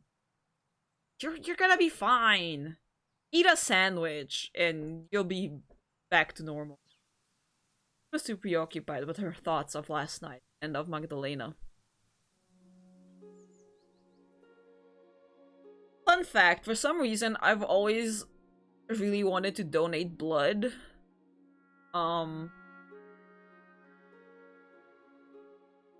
Like, you know, I was really excited about it before I was 18, because, you know, kind of like, oh, I want to be able to donate blood, blah blah blah. Um, and then I finally turned 18 and I went to donate blood and they were like, okay, yeah, you're anemic. We cannot take your blood. And, I don't know. I think whenever I get a blood test done, I'm kind of anemic, so honestly, I'm not even trying to donate blood anymore. It's kind of sad, because it's something I really wanted to do for whatever reason. Actually, really interesting. Oh, damn, no. Yeah. But then again, also, I'm, like, nowadays getting lots of tattoos and piercings, so then I would have to keep track of, like, when I got the last one and all that. Yeah.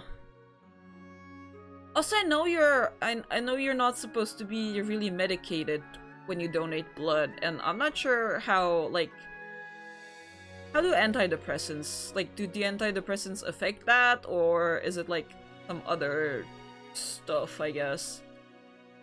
Why is it that the people who want to donate cannot? Yeah, right? But, I don't know, maybe I should just kind of, like, dose myself up on blood iron for like 2 months before that, and then I can donate blood, I guess. I don't know.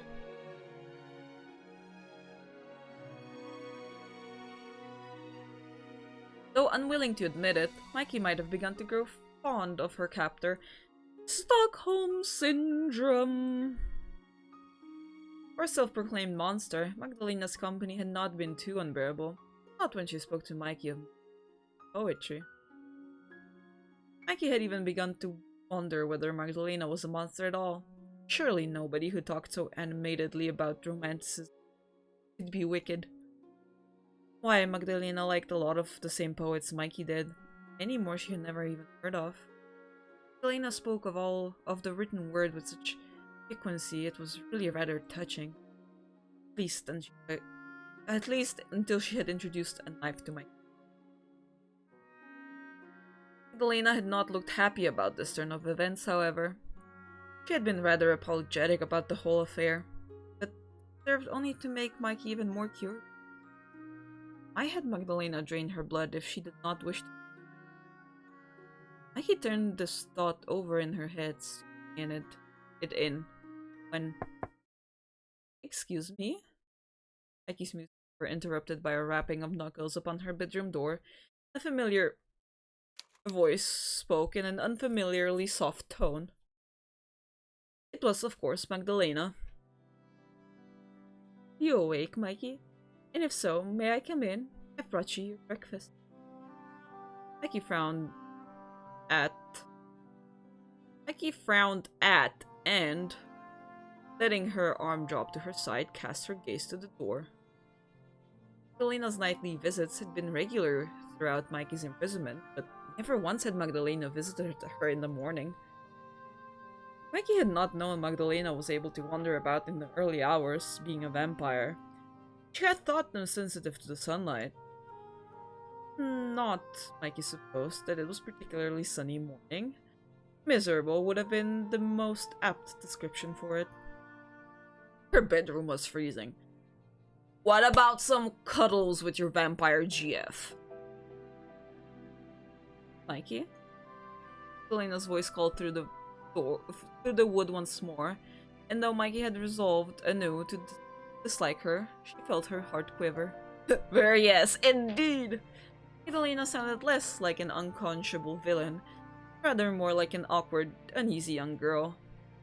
Why, she sounded almost as ill at ease as Mikey felt. Mikey found she could not remain silent upon hearing this. Maybe Henny had been right about her. She was too soft, and so responded. Yes, I'm awake. Yes. Come in. His words were answered with the click of a lock. Her bedroom door swung open to reveal Magdalena, a tray balanced precariously between her hip and her right hand. Magdalena set the tray down, then turned to lock the door. Once it was secured, she brought it to Mikey and said, Oh, I'm glad to see you're awake. I was afraid you might be laying in your bed. passed out after last night's excitement. Is that what you want to call it? Well, I suppose I could be more direct. It doesn't feel to talk of bleeding. That is what you did, though. And it wasn't very gentle either. I know. I didn't much want to do it. But I don't suppose that counts for much, really, when I still did it. I tried to be quick about it, though, and I cleaned your cut afterward. I'd hate for it to get infected. Awfully considerate of you. I'm being as considerate as I can, which I know isn't very, but look. I wouldn't be here to see to you if I didn't care. Here's your breakfast. Are you hungry? Magdalena handed Mikey the tray, which he accepted, cup shifting on its saucer. Mikey poured herself a cup of fragrant tea with one weak, trembling arm, though she wasn't much in the mood for it. Mikey, you gotta eat and drink so you can replenish your lost blood. Mikey didn't want to eat or drink anything. She felt too weary. Magdalena was looking at her with expectant eyes, however, and Mikey didn't want to upset her. That would have seemed cruel, especially when she was trying so hard. I was wondering. Mikey swallowed a mouthful of her tea. Chamomile today. That's the one that I had earlier! And looked at Magdalena curiously. What is it? You have been shut up inside this room for a long time now. Almost an entire fortnight. If I were in your position, I'm afraid I would have gone quite mad. Mikey did not say as much. She was busy sipping her tea. She did not wish to discard the possibility. Her warring feelings about Magdalena did not point at all to a healthy mind. But then again, Mikey's mind had never been healthy. Not in the way a young woman's ought to. I do feel sorry for you, keeping it up like this. Can't be good for you. I would hate to make you miserable. Or, well. Magdalena smiled bashfully. If she had been human, perhaps she would have blushed, but her pale cheeks were chalky. More miserable than I'm making you already. I don't want us to be enemies. I'm quite glad of your company, in fact, and I've tired of this jailer and warden act. I think it might be nice if we could engage in a that would be more conventional for a pair of young ladies. Oh, the word conventional put Mikey in mind of her mother in the Von Essen drawing room and her horrid embroidery hoop. Her back stiffened, and with a frown she said, "Such as? My, you're looking at me with such mistrust. I have no ulterior motives here, Mikey. I'm always very upfront when I wish harm upon you, and I will continue to be so. What I say is what I mean. You have no need to second-guess me. I thought only that we might take a garden. It isn't much to look at it now. You should have seen it 1 century ago. It's less oppressive than this room, at any rate. Not that that's... Would you mind accompanying me? Accompanying me?" Magdalena's smile was light, but Mikey could see something dark lurking beyond it. Not bloodlust, but a desire for something more intangible. Mikey could still recall Magdalena's earlier claim that she cared about her, no matter how contrary her actions seemed to be. Magdalena feel guilty? Well, good. Magdalena should have felt guilty. She deserved as much after what she had done. That was what Mikey wished to think, at least, but part of her could not help but pity her. Mikey had been lonely, shut up inside her drab bedchamber. Magdalena. Surely she had suffered worse and for far longer. Though Magdalena had come, sensibly, to offer Mikey a respite for incarceration, perhaps Magdalena had been hoping for a bit of peace herself. That was why, after a pause, Mikey assented. Alright. Go into the garden if you like. Go. A while since I'm afraid I might have forgotten how. Oh, don't worry about that. If you do fall, I can catch you. I'm very strong, you know. Magdalena grinned, her sharp incisors flashing And as she did, Mikey was struck by a very strange thought indeed. Elena looked surprisingly, disarmingly pretty when she smiled. Yes, look at them! I wish you could, like, minimize the text. I don't know if I can do that. I don't think I can, but I would love to see just, like, the part.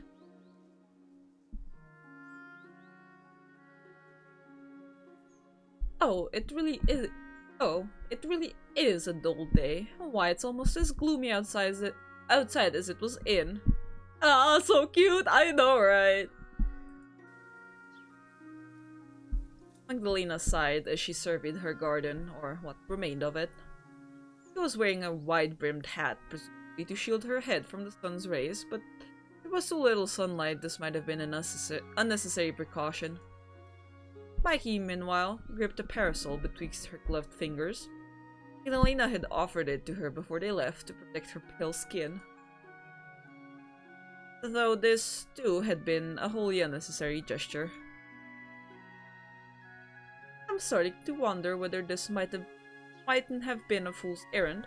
There's not a single scenic spot in my home. She's pouting! Look at her! I don't know if I would be much improved by a little sunlight. I have no stomach for it, but it would be less cold at least. Now that was an interesting idea. Vampires feel the cold? I don't know, but I can tell it must be chilly. If it wasn't, you wouldn't be shaking so much. Vampire. Are you alright? I'm fine. I'll live. For the present, at least. For however long that Magdalena allowed it. I'm happy to hear that. Don't tell me, though. You tell me, though, if you feel a chill settling in. I wouldn't want you to catch a cold. You can go back inside as soon as the novelty of the great outdoors has worn. Or, alternatively, as soon as you feel your fingers might freeze. I will keep that in mind. Thank you. My glove should protect me well, though. I don't think I'll go back just yet. Are you too busy enjoying the view? Joy of the view is all that enjoy. There's a lot of it. Ah, yes. There's one thing this grand pile doesn't want for its space. In fact, I think there's a trifle too much of it. The garden has been left to go to seed over the years, but can you blame me? There is only one of me, and I wouldn't even know where to begin taming all of this. Magdalena gestured to the garden which sprawled about her in a wild, unruly mess. All overgrown grass, decaying trees, and wildflowers which swayed in the breeze. There was a fountain not so far away, which had once been topped with a stony effigy of Cupid. Cupid had since fallen off his perch, however, and he lay in pieces in the basin of the fountain, his shattered heads spotted all over with lichen. The fountain itself, meanwhile, had stopped working many years prior. Its cracked basin was full of naught save loose leaves, dirt, and bits and pieces of Cupid's broken body. Past the fountain was a tangle of rose bushes, which had been left to run riot over the decades. Perhaps they had looked pretty once, and there had been gardens. Where there had been gardeners to trim them into regulation, but now they were quite wild. The bushes were more thorns than roses.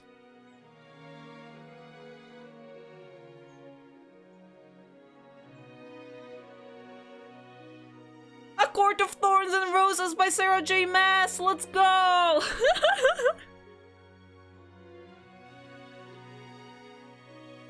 Though the few roses that existed still were impressively red, scant splotches of color against the otherwise grey landscape. The sky above the meandering pair, meanwhile, was festooned with clouds. It looked as though it might rain soon, and the air which snaked through the garden was chilly. The sun was scarcely visible through though Magdalena still shied away from it. Though there was precious little sunlight to be had, Mikey was so curious. Was it really safe for Magdalena to wander about like this? Do you often wander around your this? With my captives, you mean? Or are you referring to the time of day? Both, I see. Well, let me see. To the first, I would say no. I'm not in the business of consorting with my captives beyond what is strictly necessary. It would not do to get attached. Not that there's ever been much danger of that. You're the first lady I've had the pleasure of spending time with. Perhaps that is why I have perhaps that is why I have come over all sentimental. Magdalena shook her head, as though bemused at her own antics. The breeze caught in her hair tresses, in her fair tresses as she did so her lovely hair fluttered about her shoulders. As for the second, no, I'm not in the habit of pacing about during the daylight hours. I'm not particularly fond of the sun, an opinion which is shared among the rest of my... I find it quite unpleasant, in fact. If it were any brighter today than it is, I would not have ventured outside at all. I can just about bear it, for the present. Summer is perfectly vile. Elena pulled a face. She is pulling a face! She is pulling a vamp pout. She looked so very incensed, she induced Mikey to laugh. So you usually spend the day indoors? Indoors and asleep, yes. I'm being quite naughty, really, consorting with you like this. It's long past my bedtime. I did think it unusual that you came to marry. Haven't you been able to sleep? I tried, but I was unsuccessful. Sleep seemed like a fool's errand, so I decided I might as well spend my time with you. Your company is more agreeable than being on my own, when I have nothing to distract. Save my thoughts. What thoughts, may I ask? Ruminating. You may ask, but I might not answer. You're being awfully a lady, Mikey. Did your mother never tell you to keep your nose out of other people's affairs? She might have mentioned it. And you would do well to listen to her. We all have our secrets. Why, next you will be asking me about my marriage prospects. Why would you mention that, Lena? Do you have any marriage prospects? Not anymore. Not that I'm aware of, at least. I was never much of a prize, even when I was alive. But now that ship has well and truly left the harbor. Magdalena's smile remained light, much like her pattering banter, but Mikey thought it appeared somewhat strained. Now she was examining Magdalena in the morning light. Not that the morning light was particularly bright, she could see how weary she looked. Magdalena's skin had been pale when Mikey first met her, but now it seemed not entirely dissimilar to fallen snow. Magdalena was white enough to seem pretty, but her under eyes were dark and smudgy by contrast, as though they had been bruised. Was that from her own guilty conscience, or else a lack of sleep? Maybe, Mikey thought, were intrinsically linked. It was too much of a coincidence, surely. Magdalena had lost sleep following last night's events. Let us talk no more of the subject of my love life. It is depressing to countenance, and deader, I fear, than the bandits I slew. What do you think of these roses? Magdalena paused by the untamed tumble of rose bushes, which spewed behind the fountain of Cupid. The leaves worm-eaten, but the roses themselves vast and untouched, like the red-lipped mouths of so many monsters. They are quite something, don't you think? They add a bit of color to the place, at least. I think they must be the pride and joy of my little garden. They're certainly it, yes. They are, rather, aren't they? Perhaps I ought to pick a couple of them to commemorate our excursion. It would look lovely in a vase on your desk. Or maybe in your hair. At the very least, they might do something to alleviate how very desolate my home is. Oh my goodness. She looks like a pirate.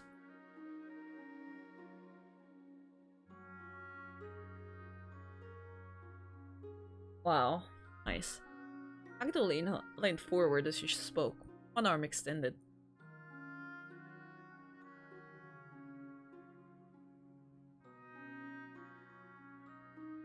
Give me a second, I'm looking at her outfit. So why does she have bite marks on her forearm? What is this? Is this a clue?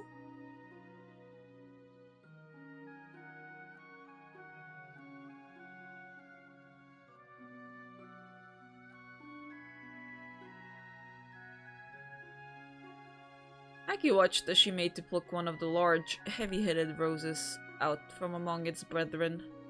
But as she did so, Mikey noticed something peculiar. Ah! Okay, cool. The ties which fastened Magdalena's sleeves had come undone, and one of them had rolled down all the way to her elbow, exposing a good deal of her fair skin. Her flesh was uniformly white, a smooth sort of paleness it was impossible to replicate with powders. Magdalena truly looked as though she had been made from falling snow, all compressed and compacted together. But it was not Magdalena's pallor which made Mikey draw in her breath. What truly caught Mikey's attention was a band of angry red welts which encircled Magdalena's arm. Marks were so pronounced, particularly against the paleness of Magdalena's skin. They looked like burns, or else brow furrowed with newfound concern for herself, but for Magdalena. She could not countenance how Magdalena had received received wounds like these. She had thought Magdalena indomitable,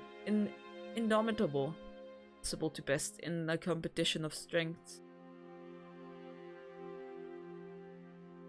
Surely no human could have left such marks. These marks could have been left by an animal. But Magdalena had dispatched 4 fully grown men without blinking. An animal, even a wolf or a bear, be able to best her? In any event, the wounds did not look as though they had been inflicted by any great hulking creature with a maw full of short. They didn't look large enough. Though these marks were small in circumference, they weren't shallow. They were garish, even in the weak autumnal sunshine, all puckered, raised belts which had begun to bruise. The rest of Magdalena's skin was pale as death. These marks seemed almost akin to a tableau of violence. The world had done such a thing to Magdalena, and why? How? He felt rather bewildered. Ooh, an achievement! Mikey notices something unusual about Magdalena. Forgive me if I'm being rude, but I can't help but notice. Mikey swallowed, tasting the cool breath. She remembered Magdalena's earlier caution, even though she had spoken it in jest. You're being awfully nosy for a lady, Mikey. Did your mother never tell you to keep your nose out of other people's affairs? Still, she wanted to know. It seemed important all of a sudden. She got to the bottom of this. There was something significant about the injuries Magdalena had sustained. Mikey knew it. What are those marks on your arm? What? Magdalena drew back the roses, as though burned by them, glanced down at her arm. When Magdalena saw that her sleeve had rolled back, her expression twisted. Sure, let's save, even though I didn't necessarily mean to, but I guess here we are.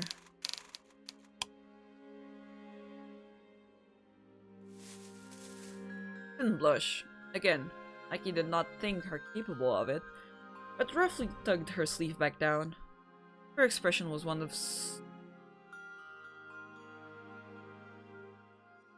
super something guilt. That of a naughty child caught out by her governess. It's nothing, really. Please don't dwell upon it. How could that be nothing? It's fine. I'm a strong girl. I can look after myself. You, on the other hand, might have been so fortunate. You ought to worry more about your own affairs. But... Now, there will be no buts. Conversation is beginning to tire me. It's not very interesting. Oh my gosh, Lena. Let us be on our way. There is more of my garden to see after all. Mikey, seeing it would be impossible to talk Magdalena around, capitulated. Sighing, she looked to Magdalena and said, "Fine, let's do that then." "That we shall. I have much more to show you.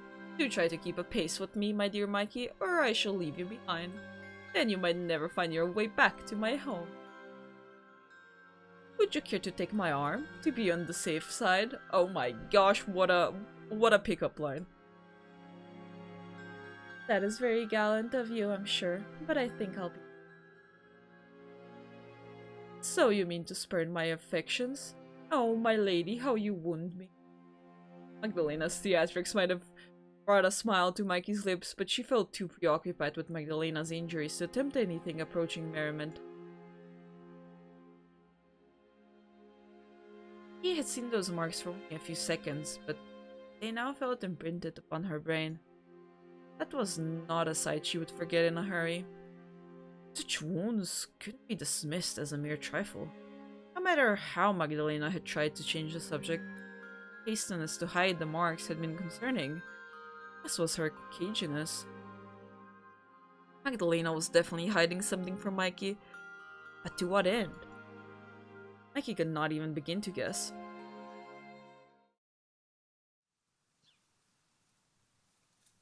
Magdalena and Mikey continued to promenade about Magdalena's expensive gardens, neither speaking more than seemed strictly necessary. Magdalena would pause at irregular intervals, so as to point out various interesting features to her companion. Otherwise, she remained silent, holding one hand to her head to prevent the wind from blowing her hat away. Eventually, however, Magdalena seemed to tire of their aimless wandering. The sky had continued to grow darker as the minutes passed, and it soon began to rain.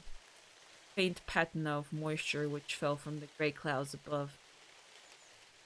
Wishing to take shelter before a storm could begin in earnest, Magdalena paused by a bench, partially overgrown by tall grass, and took a seat. Oh my holy!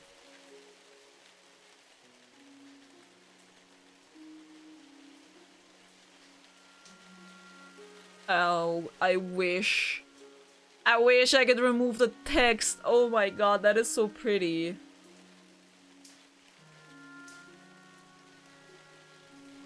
Mikey said at Magdalena's insistence, her parasol unfurled to protect both of them from the continued rain, and looked at her companion with some concern. Magdalena had seemed animated enough when they had been wandering about her sprawling gardens, but now her energy had deserted her. Her head drooped, her hat falling from it, while her silvery hair spilled over her shoulders like moonbeams. Then she yawned, a yawn so deep it brought tears to her eyes. The rain continued to fall about them, steady pitter-patter, while Magdalena wiped her eye with the back of her arm. Oh, goodness me. Magdalena glanced at Mikey, abashed but unblushing, her skin color of alabaster. I apologize. That was quite rude of me. I must seem so churlish, inviting you out on a stroll like this, only to yawn in your face. If I were a gentleman, I fear I would have little luck with a lady as fair as you. Why, you would have every right to call me a boor. If you were a gentleman, I wouldn't be going for a walk with you unchaperoned in the first place. It's scandalous. Yes, well, I suppose. Wrong on that account. That makes me feel fortunate, at least, to be a woman. Magdalena giggled, but soon it cleared for yet another yawn. I'm sorry. I wouldn't blame you, Mikey, if you wish to slap me for being so impertinent. I am not bored of your presence. I could never be bored of you. But, well, I am so very tired. Alright. Wouldn't slap you on account of something irrelevant. I can't.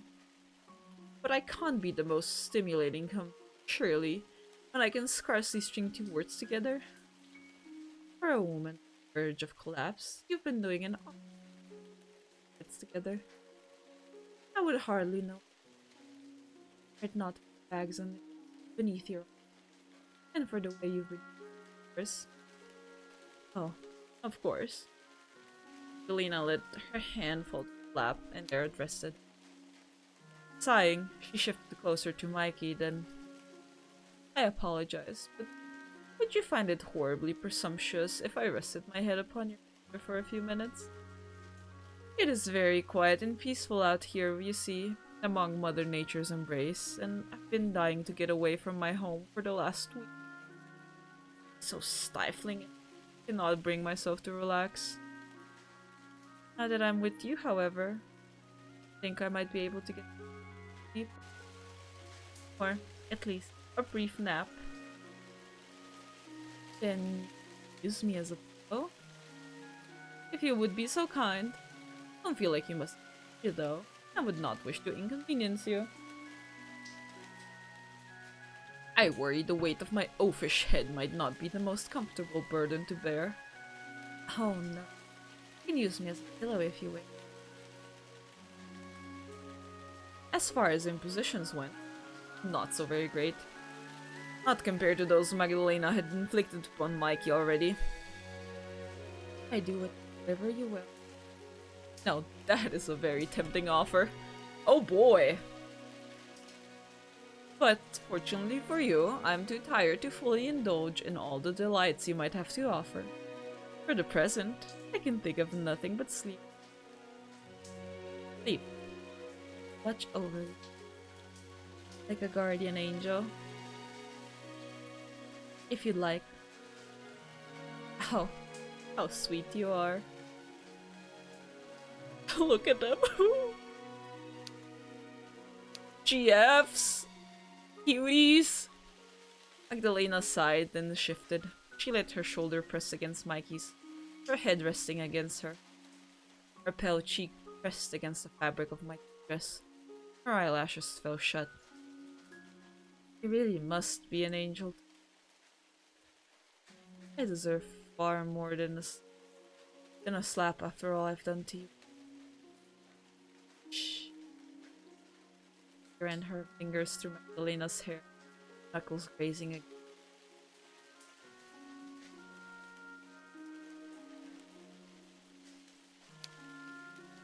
So many wicked things you, Mike. How you can bear to me. And to touch. Done nothing to earn your. Everything to earn yours.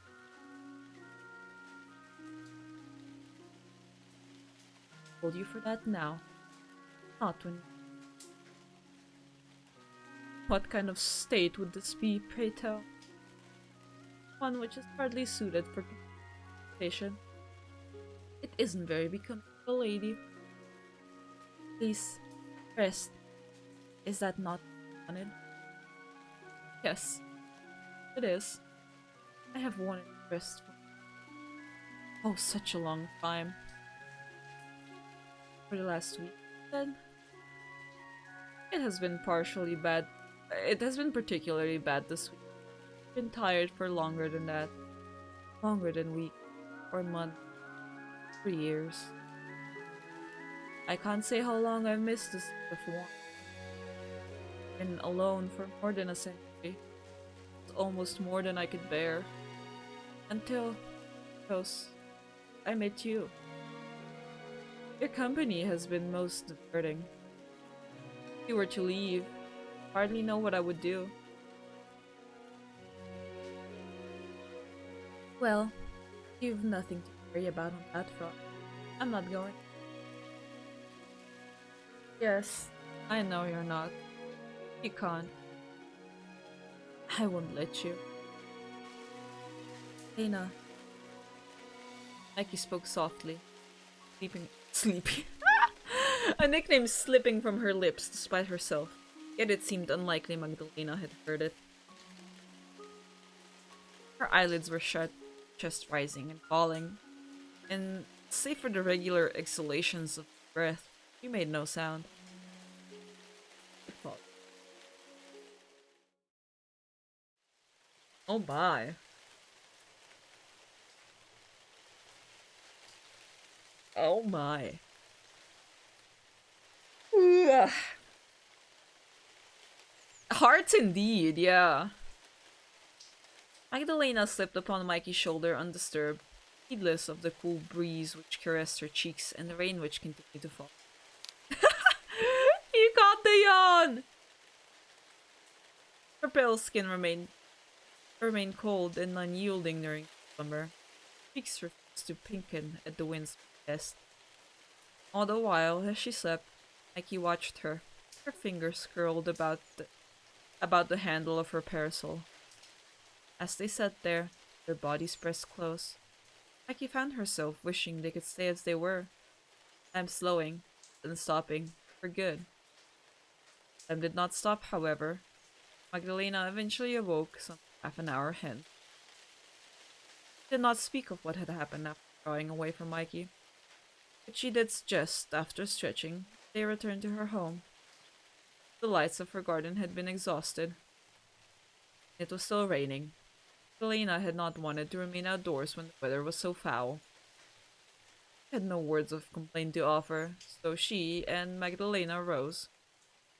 Magdalena put her hat upon her head anew, and the two once again entered her vast, dilapidated home. Full colors. By the way, give me a second.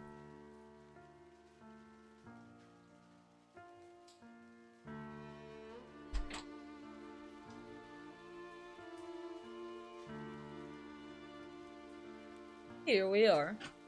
Home sweet. Selena announced this to the cavernous room, full of decades' worth of undisturbed dust. Her nose.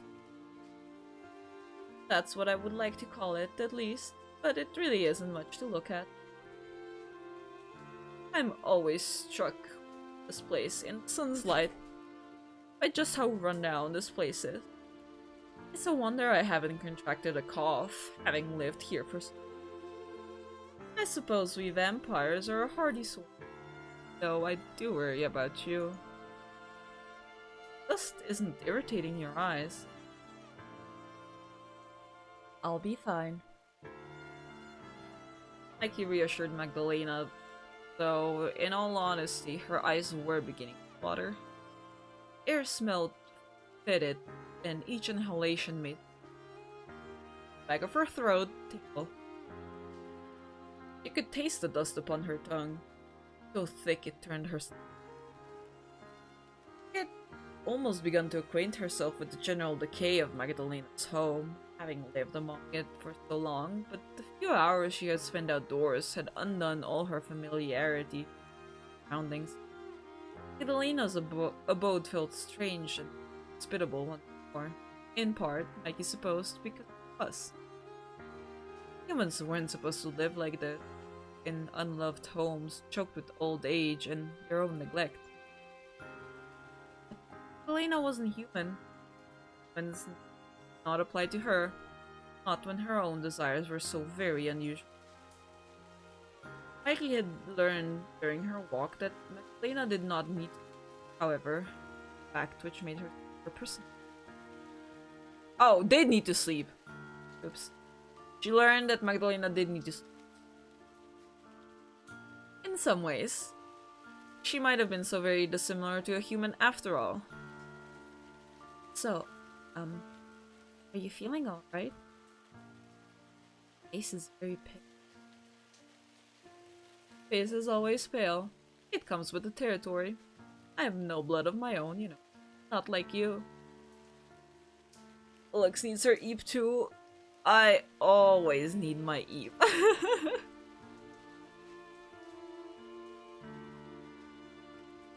I couldn't work up a hearty blush, even if I tried.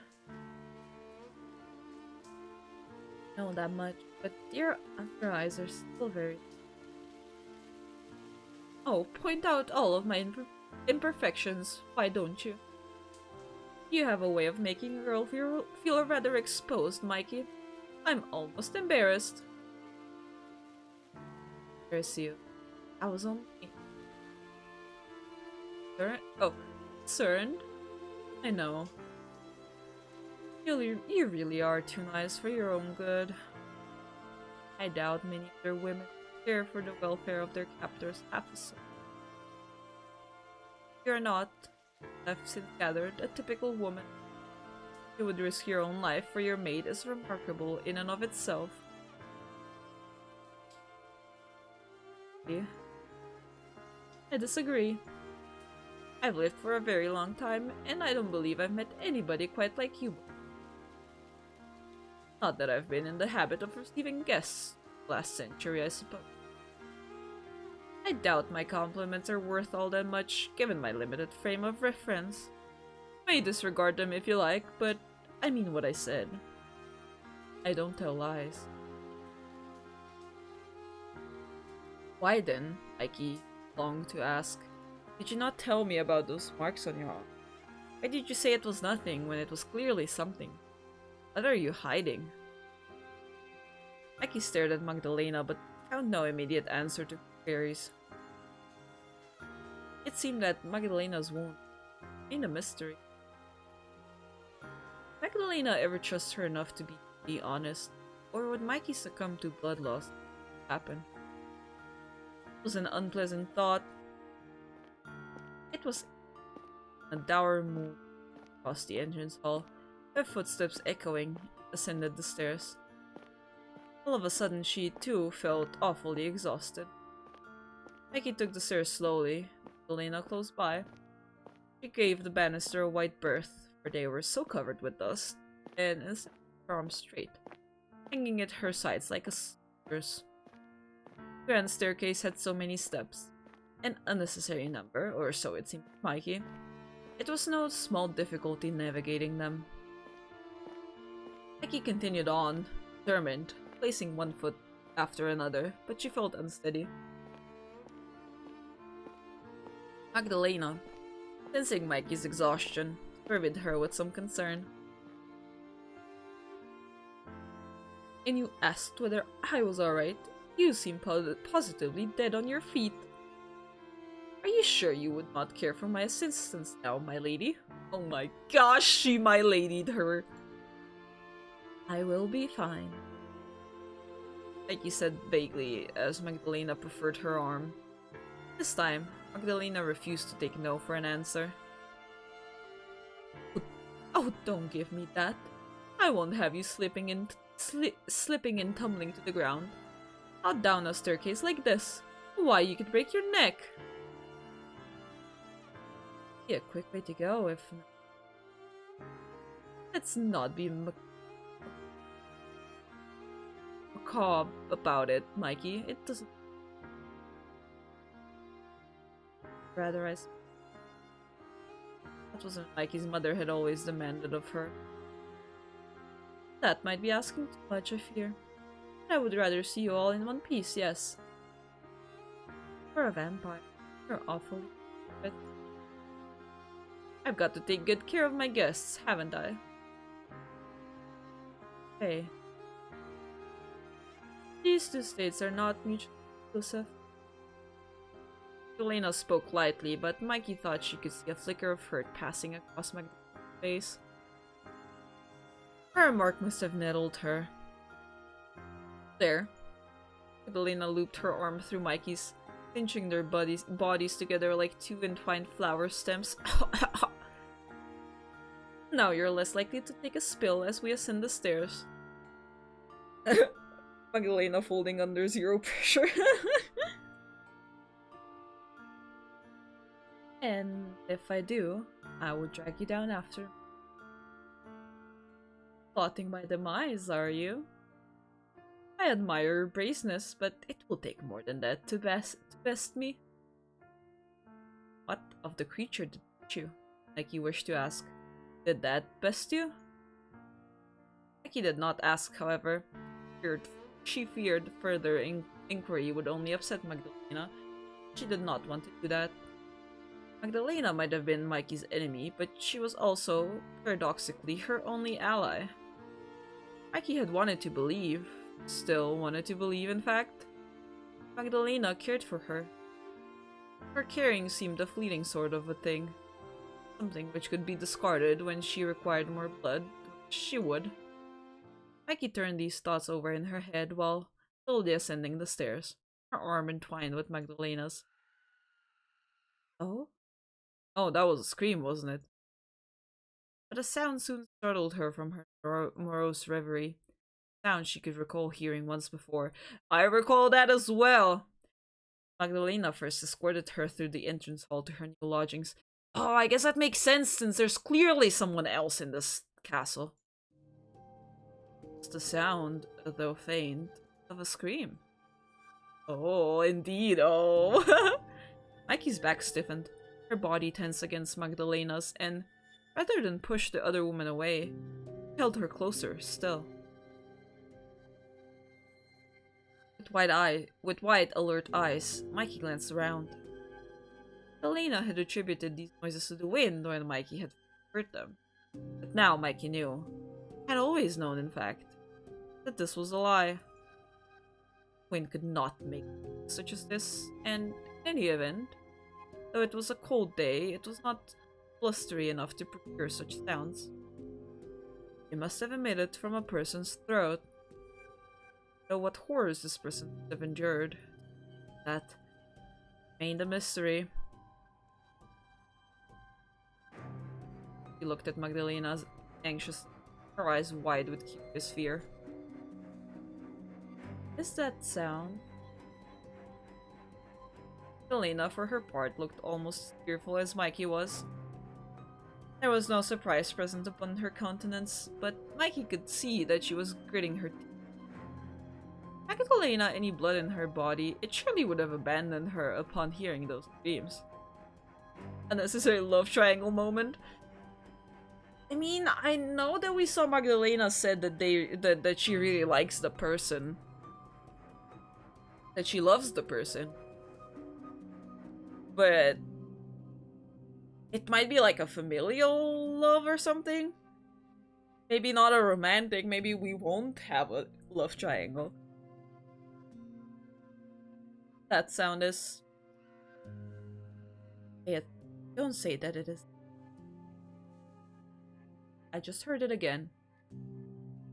Whoever is making sounds must... Or else. And whoever said that it is a person. And whoever said that it is a person. Must be. I can't think of what else was fitful. And no, I don't believe that it is the wind. Have more locked away in this castle? Believe me, Mikey, you would be far happier putting into the wind. No good will come from prying into. I want to know. I know you want to know. This is the problem with you. You want to know everything. Well, I'm sorry. I must keep my own secret. I've been alive for over a century. I've had an ample amount of time to accrue them. I doubt I'm alone in this. I'm sure you have some subject not wish to speak of either. Galena's red-eyed gaze held Mikey's, her irises hard and unflinching. Mikey thought as Magdalena stared. Her heart and engagement and feelings back off towards him. That's not such a secret. Magdalena was right. She had plenty of secrets she didn't want to discuss either. There was a difference in the severity of their secrets, however. Yep, good point. Walter was not, as far as Mikey knew, currently incarcerated within the walls of this castle screaming. If I am to live in this castle, I ought to know who else is residing beneath its roof. No, you really oughtn't. It's better this way. But, Mikey, lie across to bear. You have no need to worry about it. It's my job. Another lady?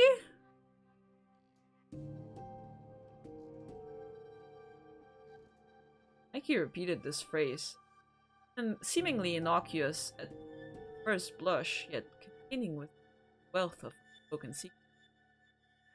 So there was somebody else residing in Magdalena's abode after all. Somebody Magdalena referred to as her mistress. That must mean that this mysterious woman, held some degree of authority over Magdalena. What, though, could be more powerful than a vampire? Who was this mistress, and why had Mikey never met her? I mean, like, what I'm thinking is that it could be like a vampire who turned Magdalena situation? Why was she screaming so, as though she was being tortured? That part I have no explanation or theories for, though. Maybe some kind of a curse or something. What is going on? That is not such a complex question, at least. Elena smiled, but it was an ill-fitting smile which hung awkwardly on her lips, like a dress which had been taken in at the waist 2 inches too. She must be hungry. She is awfully insistent on that. Hey, Magdalena, you said you do not wish to talk about it, but now you're telling us everything. I was hoping to put this off, but it seems I will have to take more of your blood tonight after all. I had wanted to give you a brief reprieve from this, but it is not to be. I have duties of my own to attend to all, and my mistress is very exact.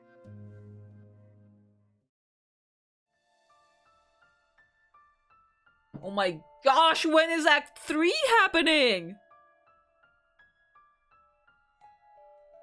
I was thinking, like, it gotta happen any time now. That's when I'm gonna end stream, but Act 3 is just not happening. Mikey sat upon the edge of her bed later that night, one arm extended at Magdalena's behest.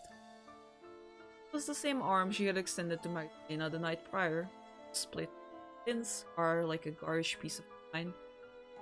Magdalena's fingers curled about the underside of Mikey's arm, better hold it steady. In her free arm, one which was not occupied with Mikey, Magdalena held a knife, it sharp and silvery even in the weak with speed, which spilled through Mikey's drawn curtain. Just hold still now. There's a good girl. I'll not take more blood than is needed. I can promise you that much. This will all be over in an instant. Mikey knew Magdalena meant well, but part of her wished that her captor's fingers would slip and would nick a major artery, which would douse her skirts and her sheets bright red. Magdalena's motions were well practiced, however, just as they had been the night before. Her gloved fingers did not wobble, though her resolve might have, as she introduced the blade to the inside of Mikey's arm. Mikey shivered to feel the cold steel pressed against her flesh. Magdalena had not cut, not yet at least. She could feel the edge of the blade, and knew of the pain it promised. She had endured that pain once before already. Had that not been enough? The anticipation was unnerving. Mikey began to shiver. We're going to do it. Can you please hurry? I cannot stand the waiting. My apologies. I had hoped to prepare you for it. But I suppose pain is not something you can really prepare for. Not even if they have fair warning. I've seen hardier men than you cry at my heels, though I never cared to be half so gentle with them. I don't much want to do this myself, but hold your breath and rise if you.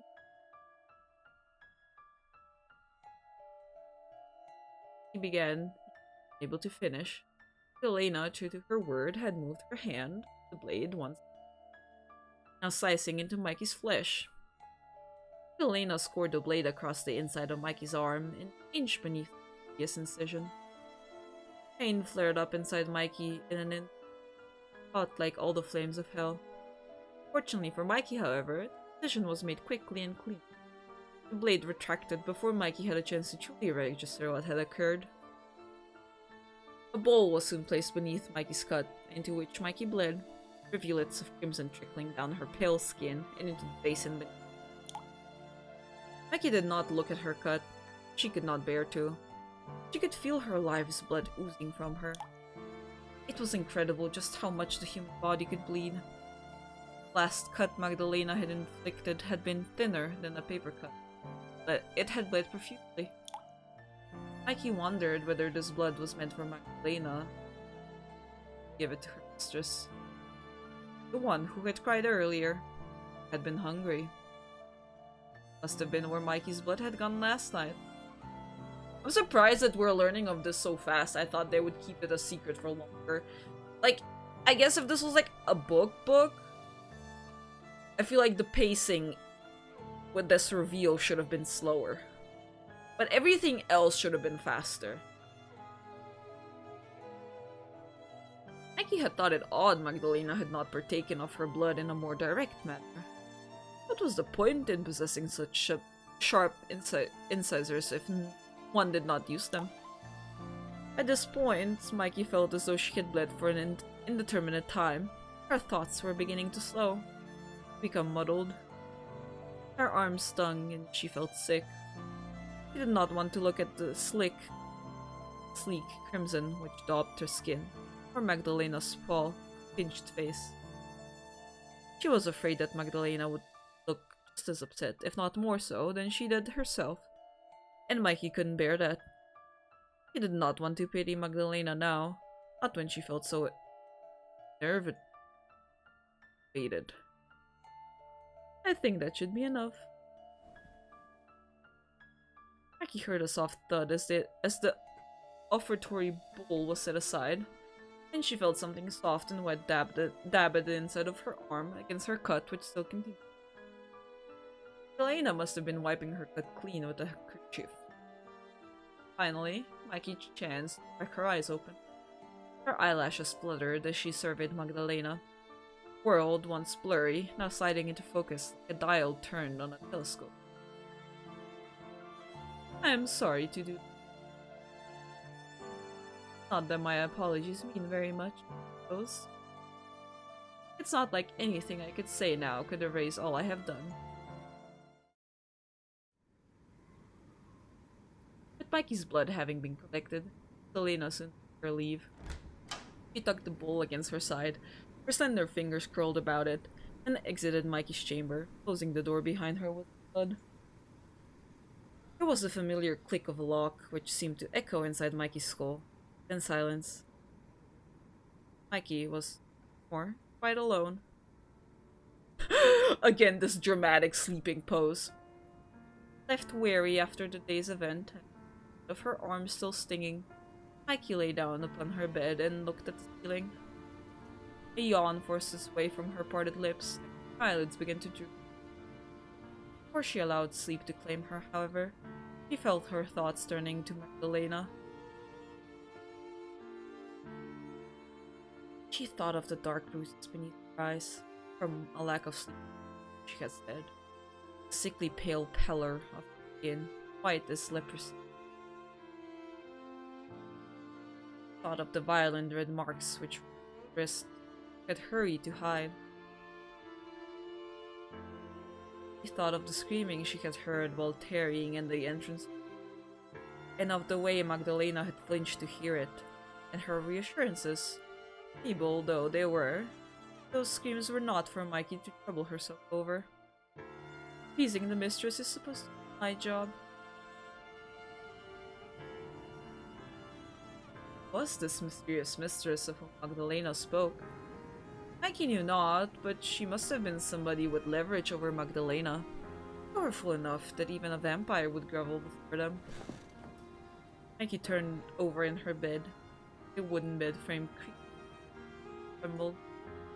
At least now she could say for certain that she and Magdalena were not alone in this castle. There was another person sequestered away in one of the many rooms Mikey had never before been in. Magdalena's mysterious mistress. It was somewhat satisfying to have earlier suspicions proven right, but Mikey did not feel any more at ease now that she had upon waking. If anything, it was the exact opposite. How awful Magdalena Mistress be if Magdalena was afraid of her. Mikey hardly dared to imagine it. She allowed her imagination to run riot, as the roses in Magdalena's garden did. She feared she would never be able to sleep again. Read the second act! Let's go! The world in monochrome. Like the idol song, Mono. Alrighty. It's the new day, and it seems to be Henny's. You did it! I did it indeed!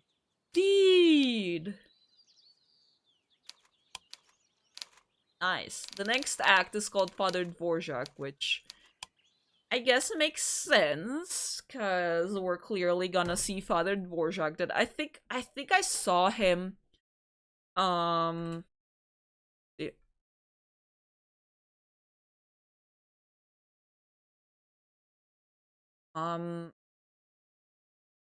I think if you look at the Steam page for the game, like the gallery or whatever, you can see Mr. Dvorak already.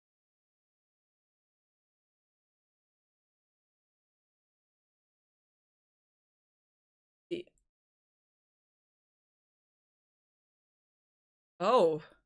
Oh yeah, that's not how I remember him to be. Okay, so how do I show off the Steam page without showing off too much? Copy page.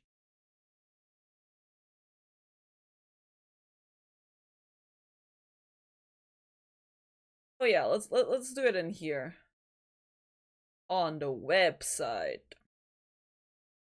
Let us see. No.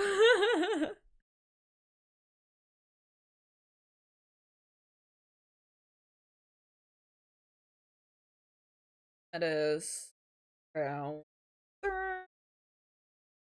Oh. Oh, no, not this. I think that's not how I'm that. Yeah, let's just go with the window capture.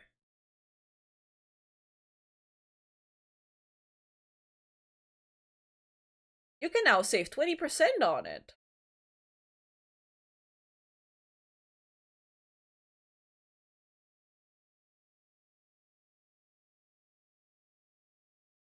Behold, it's Father Dvorak, which I thought he was gonna be. I think when I first seen this, and I was like going through, you know, like the Steam page. Make sure to reveal your username so we can buy you games. This is exactly why I'm doing it on the in a browser. What a steal! Why did it? Because I remember when I was like going through these like photos, I'm pretty sure I like saw this guy and I was like, oh, I kind of thought that this is gonna be Father Dvorak, like kind of like in my messed up memory after this, like I didn't really pay attention. But he looks so weird, like what the hell, like look at him. Oh, what's going on there? He sure looks like a father though, huh?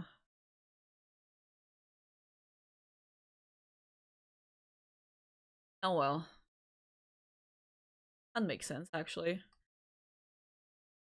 As in, like, my jumbled memories, or that Dvorak looks like it? Oh my gosh, I did it again. I did it again. Help.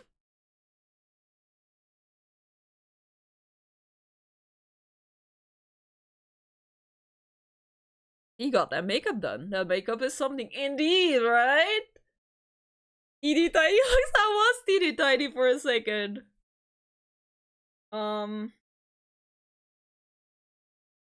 Yeah, that is quite a guy, I guess. We'll see how he's like, cause so far he's been said to be good. Maybe she's just a little eccentric. I don't know. He is Bohemian. I assume Czech, I guess, because that's what his name is like. So who knows? Maybe I'll have to practice some of my Slavic accent since Agnes did say like that he has an accent. Looking forward to seeing what he's about. He's probably like a vampire hunter. Like Agnes already said that he's like an exorcist, so has to be something like that. Yeah. Anyways, I'm a little EP today, like Mikey is. um we'll be doing more of this visual novel on Saturday. Please rest your voice. My voice will. But yeah, on Saturday. I hoped we would finish it on Saturday.